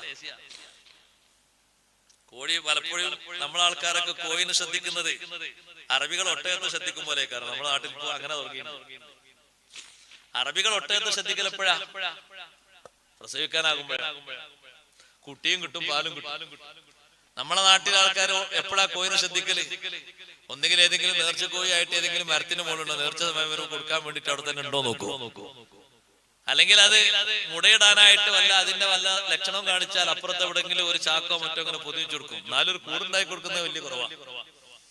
മരത്തിന്റെ മേലെ അതൊക്കെ അവിടെ നോട്ടെ, വിരുന്നേര് വരുമ്പോ നോക്കണുണ്ടോന്ന് അറക്കാൻ വേണ്ടി കൂട് അതിനുണ്ടായി കൊടുക്കണം. അത് നല്ലതാണ്. ആ കൂടൊന്നും വൃത്തിയായി കൊടുക്കണം. അതൊക്കെ സുന്നത്താണ്. ആടുകൾക്കും കൂട് വേണം, പശുക്കൾക്കും മാല വേണം, കോഴികൾക്ക് കൂട് വേണം, എന്നൊക്കെ വേണം. ആ കൂകി വിളിക്കുന്ന കോഴി നമുക്ക് അനുകൂല സാക്ഷിയാകണം. അല്ലാഹുവേ, ഞാൻ കൂകി വിളിക്കുമ്പോഴേക്ക് ഈ വീട്ടിലെ ഉമ്മ ലൈറ്റ് ഒക്കെ ഓൺ ചെയ്ത് സുബഹിക്ക് തന്നെ ഉളു എടുക്കാൻ വേണ്ടി പുറത്തിറങ്ങി ബ്രഷ് ചെയ്യുമ്പോഴാണ് ഞാനൊന്നും തസ്ബീഹിന്റെ കൂകല്. ആണുങ്ങളെ പറ്റി എങ്ങനെ പറയുമെന്ന് എനിക്കറിയില്ല. അതാ ഞാൻ ആദ്യം ഉമ്മാപങ്ങളെന്നൊക്കെ പറഞ്ഞു. അവരാണല്ലോ ആദ്യം എഴുന്നേൽക്കല്. അള്ളാഹു അവർക്ക് ബർക്കത്തേറ്റി കൊടുക്കും. എല്ലാ വീട്ടിലും അങ്ങനെ ബർക്കത്തുള്ള ഉമ്മമാരുണ്ടെങ്കിൽ ആ വീട് തന്നെ വലിയ ബർക്കത്താണ്. പല വീടുകളും ഉണരുന്നത് അവർ കാരണമാണ്. അവരിങ്ങനെ എന്താ എഴുന്നേൽക്കില്ലേന്ന് വെക്കും.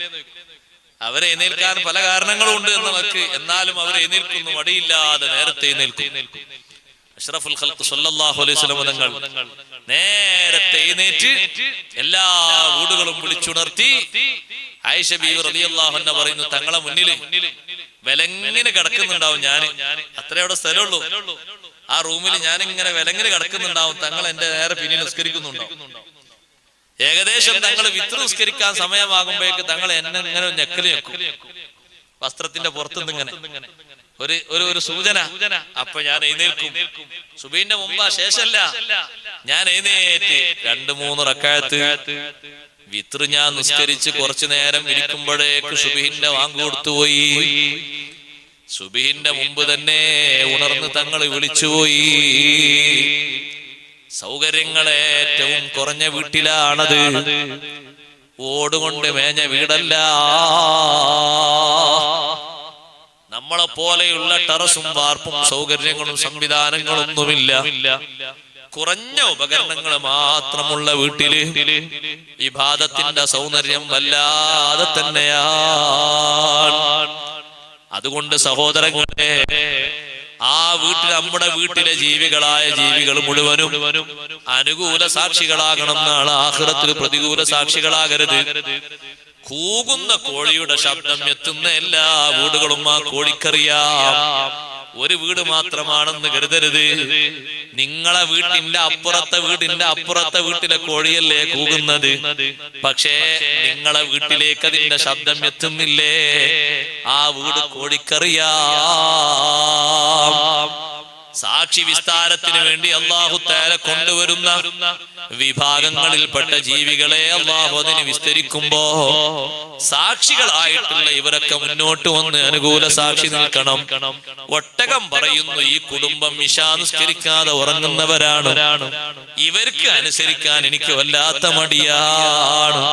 അഷ്റഫുൽ ഖൽഖ് റസൂലുള്ളാഹി സ്വല്ലല്ലാഹു അലൈഹി വസല്ലം ഒട്ടകത്തിന്റെ ഉടമസ്ഥനോട് ചോദിക്കുന്നു, ശരിയാണോ ഒട്ടകം പറയുന്നത്?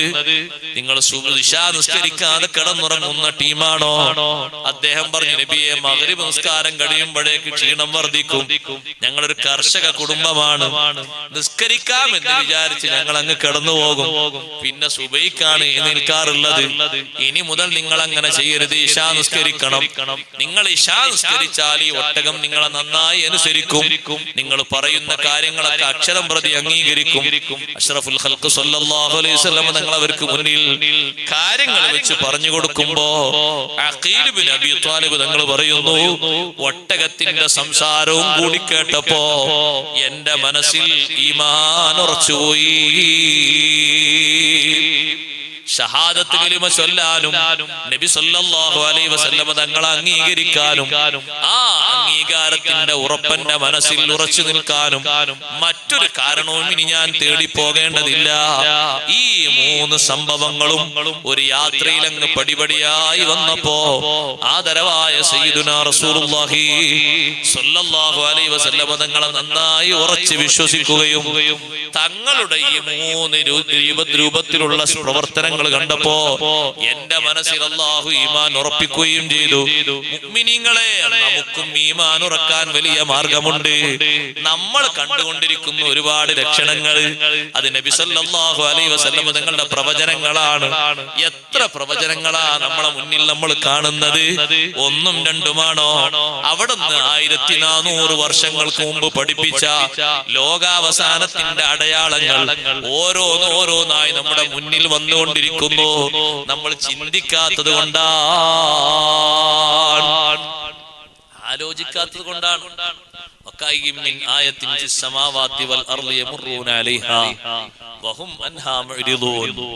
ആകാശഭൂമികളിൽ എത്രയോ അടയാളങ്ങൾ വർദ്ധിച്ചു വരുന്നു, ഓരോരോ അടയാളങ്ങൾ. പക്ഷെ ആളുകൾ അത് ശ്രദ്ധിക്കാതെ അവഗണിച്ച് തള്ളുന്നു. അവരൊറ്റ കുഴപ്പമേ ഉള്ളൂ. അൽഹംദുലില്ലാഹ്, ബഹുമാനപ്പെട്ട സയ്യിദ് അവർകൾ നമ്മുടെ സദസ്സിലേക്ക് വരുന്നു. അല്ലാഹു അക്ബർ, അല്ലാഹു അക്ബർ, വലില്ലാഹിൽ ഹംദ്.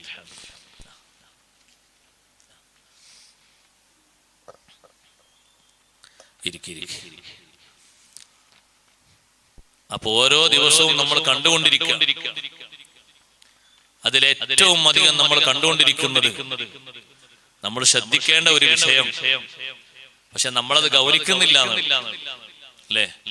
നിങ്ങൾ നോക്കൂ, നബി സല്ലല്ലാഹു അലൈഹി വസല്ലം തങ്ങൾ പറഞ്ഞു, ഖിയാമത്ത് നാളിന്റെ അടയാളമായി തീരുന്ന വിഷയം പറഞ്ഞപ്പോ തങ്ങൾ പറഞ്ഞു, യക്സുറുൽ ജഹ്ലു, ജഹ്ല് അധികരിക്കും. എന്തധികരിക്കും?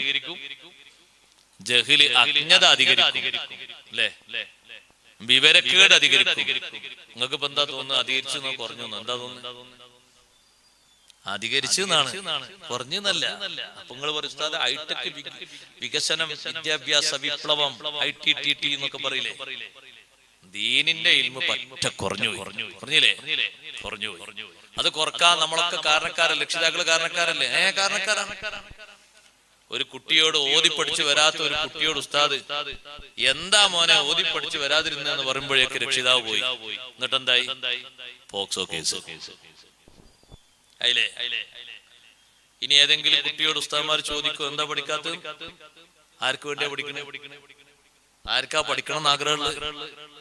പഴയ കാലത്ത് നമ്മളോടൊക്കെ നമ്മൾ ഉസ്താദ്മാര് പഠിക്കാത്തതിന്റെ പേരിൽ കർശനമായിട്ട് അവർ ഉപദേശിക്കുകയും ശകാരിക്കുകയും പഠിക്കണമെന്ന് നല്ലോണം ശരിക്ക് വീണ്ടും ദേഷ്യത്തോടെയും ഒക്കെ പറയുമ്പോ നമ്മളെ വാപ്പാര് കേസ് എടുത്തിന്നോ? ഉമ്മാര് 8 മദ്രസയിൽ വന്നിട്ട് ഇങ്ങനെ കണ്ടുറ്റി നോക്കിന്നോ? നോക്കിനാ ഇന്ന് ഒരു കുട്ടിയോട് മോനെ എങ്ങനെ മുടി വെട്ടാൻ പാടില്ല, അത് നബിതങ്ങൾക്ക് വെറുപ്പാണെന്ന് പറഞ്ഞാൽ ഫേസ്ബുക്കിലൂടെ മാതാപിതാക്കൾ മെസ്സേജ് അയച്ചു പോയി, എന്ത് എന്ത് നിങ്ങളെ പഠിപ്പിക്കാൻ ഏൽപ്പിച്ചത്, നിങ്ങൾ എന്ത് നോക്കാൻ പാടില്ല, മുടി നോക്കാൻ ഞങ്ങൾക്കാണ് പൊരേച്ച് പഠിപ്പിച്ചത്, പരിഭാഷ വാങ്ങാൻ നോക്കി.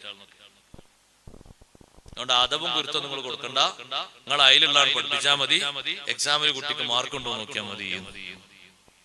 ഇൽമുണ്ടാവോ? ഉണ്ടാകോ ഇൽമ? ഒന്ന് ചോദിച്ചു നോക്കി, ഒന്നും കിട്ടൂല. അതല്ലേ നമ്മളൊക്കെ തിയറി. എങ്ങനെ ഇൽമുണ്ടാണത്? അതിനല്ലേ ആൾക്കാരെ കൂട്ടുപിടിക്കുന്നത്. പഠിക്കണം എന്നൊരു കുട്ടിയോട് ഒരു ഉസ്താദിന് പറയേണ്ട അവസ്ഥ ഉണ്ടാകരുത് എന്ന രീതിയിൽ അവരെ പഠിപ്പിച്ചു വിടല്ല നമ്മൾ ചെയ്യുന്നത്. ആരെങ്കിലും പഠിക്കണം എന്ന് ഏതെങ്കിലും ഉസ്താദ് പറഞ്ഞാൽ പിന്നെ ആ ഉസ്താദിനോട് പറ്റില്ല. നല്ലോണം പഠിക്കണട്ടോ മോളെ, ഇങ്ങനൊന്നും പഠിച്ചാ പോരാന്ന് പറഞ്ഞാൽ ആ ഉസ്താദിനെ പറ്റില്ല. പിന്നെ എങ്ങനെ ആ ഉസ്താദ് ഇങ്ങനെ നമ്മളെ രാവിലെ തുറക്കല് റേഡിയോ അല്ലേ, അതേപോലെ ഉസ്താദ് ഇങ്ങനെ പറയണം. കുട്ടികളെ അനുസരിച്ചാലും ശരി, അനുസരിച്ചില്ലെങ്കിലും ശരി, അങ്ങോട്ടും ഇങ്ങോട്ടും കക്ക് കളിച്ചാലും ശരി, കൂടിയാലും ശരി, വന്നാലും ശരി, പോയാലും ശരി. മദ്രസൊക്കെ തുടങ്ങി ഒരു മണി കഴിഞ്ഞിട്ട് ഒരു മണിക്കൂർ കഴിഞ്ഞിട്ട് വന്നാലും നാളെ നേരത്തെ വരണമെന്ന് പറയാൻ പാടില്ല. നാളെ നേരത്തെ വരണമെന്ന് പറഞ്ഞാൽ കേസ് പോക്സോ 2. നമ്മളാൾക്കാർക്ക് വല്ല വിവരവും ഉണ്ട് സഹോദരങ്ങളെ. നിങ്ങൾ കരുതി നമ്മളാൾക്കാർക്ക് വിവരം കൂടിയിട്ടിരിക്കാണ്. ഇൽമ വേണം, ഇൽമ ഉയർത്തപ്പെട്ടുകൊണ്ടിരിക്കുകയാണ്. നമ്മൾ അറിയുന്ന അടയാളങ്ങളാണ് ഏത് തരത്തിലുള്ള ഇൽമാണുള്ളത്. ഇപ്പൊ അടുത്ത് നോക്ക്, നിങ്ങൾ അടുത്തൊരു അനുഭവം പറയട്ടെ. നിങ്ങൾ ഇത്ര യുഗമൊക്കെ വികസിച്ചെന്നല്ലേ പറഞ്ഞത്. ഇപ്പൊ അടുത്ത് ഒരു ബാപ്പ മരിച്ചപ്പോ ആ ബാപ്പക്ക് ഏക മകനാണുള്ളത്. നമ്മളെ അനുഭവം ഞാൻ പറഞ്ഞ ഏക മകനാണുള്ളത്. ഉസ്താദുമാരൊക്കെ ഉണ്ട്. ആ മകൻ ഒരു 10-35 വയസ്സായിട്ടുണ്ട്. ഒന്ന് കണക്കുട്ടികൾ, ഏക മകൻ 10-35 വയസ്സാണ്. ആ ബാപ്പക്ക് വേറെ മകനൊന്നുമില്ല, വേറെ പെൺകുട്ടികളാണ്. ആ മകൻ അത്യാവശ്യം നല്ലൊരു പക്വതയോടെ ജീവിക്കുന്ന ആളാണ്. നിസ്കാരം കാര്യങ്ങളൊക്കെ ഉണ്ട്, മോശപ്പെട്ട ആളൊന്നുമല്ല. പക്ഷെ ബാപ്പന്റെ ജനാസ വെച്ചപ്പോ മകൻ ഉസ്താദിനോട് പറഞ്ഞു, ഉസ്താദ് നിങ്ങൾ നിസ്കരിച്ചോളി, ബാപ്പക്ക് കൂടുതൽ കൂലി കിട്ടാൻ നല്ലത് അതായിരിക്കും.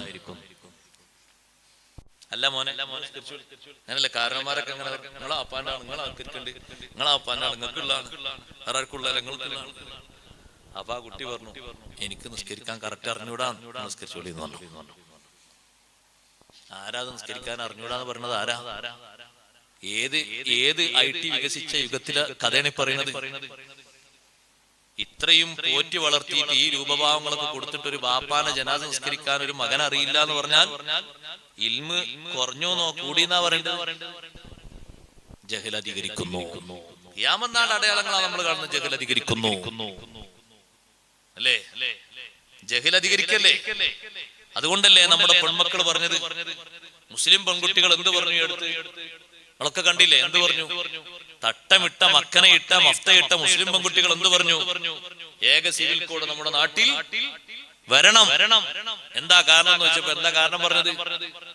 പുരുഷന്മാർക്കും സ്ത്രീകൾക്കും തുല്യമായ സ്വത്തിലെ വിഹിതം വേണം, ഈക്വൽ ആയിട്ട് കിട്ടണം എന്ന് പറഞ്ഞാൽ അള്ളാഹു പഠിപ്പിച്ചത് തിരുത്തണം. അള്ളാഹു എന്താ ഖുർആനിൽ പറഞ്ഞത്? അത് വിവരം ഉണ്ടെങ്കിൽ എങ്ങനെ പറയോ? ആ വിവരം അംഗീകരിക്കുമെങ്കിൽ എങ്ങനെ പറയോ? നമ്മളെ കുട്ടികളാ. നിങ്ങൾ പറഞ്ഞു ഈ IT ആയതുകൊണ്ട് ഇന്ന് കൂടിയെന്നല്ലേ? ഞാൻ ഉദാഹരണം പറഞ്ഞ ഒരൊറ്റൊന്നും ഉണ്ടാവില്ല. മുമ്പ് കാലത്ത് പറഞ്ഞിരുന്നു അങ്ങനെ. അല്ലാഹു തആല നിശ്ചയിച്ചൊരു കണക്കല്ലേ അത്? ഇന്ത്യൻ ഭരണഘടന നിശ്ചയിച്ചതാണോ? ഉസ്താദുമാർ ആരെങ്കിലും എഴുതിണ്ടാക്കിയതാണോ തസ്തിക? ഒരൊറ്റ ശതമാനം പോലും സ്വത്ത് കിട്ടാത്ത ഒരു വർഗമായിരുന്നു സ്ത്രീ സമൂഹം 6-ാം നൂറ്റാണ്ടിൽ. ആ സ്ത്രീ സമൂഹത്തിന് 4-5 വകുപ്പായിട്ട് സ്വത്തിന്റെ വിഹിതം നൽകിയത് സയ്യിദുനാ റസൂലുള്ളാഹി സ്വല്ലല്ലാഹു അലൈഹി വസല്ലം ങ്ങളാണ്. ഉമ്മയാണെങ്കിലും വല്യമ്മയാണെങ്കിലും മകളാണെങ്കിലും ഒന്നും സ്വത്ത് കിട്ടിയിരുന്നില്ല അക്കാലഘട്ടത്തിൽ. ഇപ്പൊ മകൾക്കൊരു സ്വത്ത്, ഭാര്യയാണെങ്കിലും ഒരു സ്വത്ത്, മക്കൾ ഉണ്ടെങ്കിലും സ്വത്ത്, ഇല്ലെങ്കിലും സ്വത്ത്. ഉമ്മയാകുമ്പോ ഒന്ന്, വല്യമ്മാകുമ്പോ വരെ സുദുസ 6-ൽ-1. എത്ര തസ്തികയിലാ സ്വത്ത് നോക്ക് നിങ്ങൾ. ഈ സ്വത്തിന്റെ അവകാശങ്ങളൊക്കെ മാന്യമായ രൂപത്തിൽ വാങ്ങിക്കൊടുത്തിട്ടും വിവരം കുറഞ്ഞ യുഗത്തിൽ പറയുന്നു, ഇസ്ലാമിന്റെ വിവരം കുറഞ്ഞ യുഗത്തിൽ ഈക്വലായി കിട്ടണം. മുസ്ലിം സഹോദരിമാര് ജഹൽ അധികരിക്കുകയാണ്. നമ്മളെ അള്ളാഹു കാത്തിരക്ഷിക്കട്ടെ. നമുക്ക് മനസ്സിലാക്കി പഠിക്കാനും ഈമാൻ വർദ്ധിക്കാനുള്ള അടയാളങ്ങളാണ് അഷ്റഫുൽ ഖൽഖ് സ്വല്ലല്ലാഹു അലൈഹി വസല്ലം തങ്ങളെ വാക്കിന്റെ പുലർച്ചകൾ കാണുമ്പോൾ നമ്മൾ കൂടുതൽ ഈമാൻ കൊള്ളുകയും കൂടുതൽ ഇൽമു സ്വീകരിക്കുകയും അള്ളാഹുവിലേക്ക് കൂടുതൽ അടുക്കുകയും നമ്മുടെ മക്കളെയും പേരമക്കളെയും നന്നായി ദീൻ പഠിപ്പിച്ച് നന്നായി വളർത്തുകയും ചെയ്യണം. അള്ളാഹു തൗഫീഖ് നൽകുമാറാകട്ടെ. നമ്മുടെ മജ്ലിസ് അള്ളാഹു ഖബൂലാക്കി തരട്ടെ. ബഹുമാനപ്പെട്ട സയ്യിദ് അവറുകൾ നേതൃത്വം നൽകുന്ന ആത്മീയ മജ്ലിസുകൾ എല്ലാം നമ്മുടെ നാടിന്, നാട്ടുകാർക്ക്, പരിസരവാസികൾക്ക് വലിയ സന്തോഷമുള്ള സന്ദർഭമാണ്. അള്ളാഹു സ്വീകരിക്കുമാറാകട്ടെ. ആത്മീയമായ വലിയ പുരോഗതി നമ്മുടെ ഈ നാടിന്, നാട്ടുകാർക്ക് മറ്റുമൊക്കെ നൽകുന്നതിന് നേതൃത്വം നൽകാൻ അവിടുത്തേക്ക് അള്ളാഹു ആഫിയത്തുള്ള ദീർഘായുസ്സ് നൽകുമാറാകട്ടെ. ദീനിന്റെ ഖിദ്മത്തിലായി നമുക്ക് നേതൃത്വം നൽകാൻ എല്ലാവിധ തൗഫീഖും നൽകി അനുഗ്രഹിക്കുമാറാകട്ടെ. നമ്മുടെ ഉസ്താദുമാര്, സാദാത്തുക്കൾ, ഒരുപാട് ഉപ്പമാരും ഉമ്മമാരൊക്കെ ഈ മജ്ലിസിലുണ്ട്. എല്ലാവർക്കും അല്ലാഹു തആല നല്ല ദീർഘായുസ്സ് നൽകി പ്രദാനം ചെയ്യുമാറാകട്ടെ. സ്വല്ലല്ലാഹു അലാ ഖൈരി ഖൽഖിഹി സയ്യിദിനാ മുഹമ്മദിൻ വ ആലിഹി വ സഹ്ബിഹി വസല്ലം. വൽഹംദുലില്ലാഹി റബ്ബിൽ ആലമീൻ.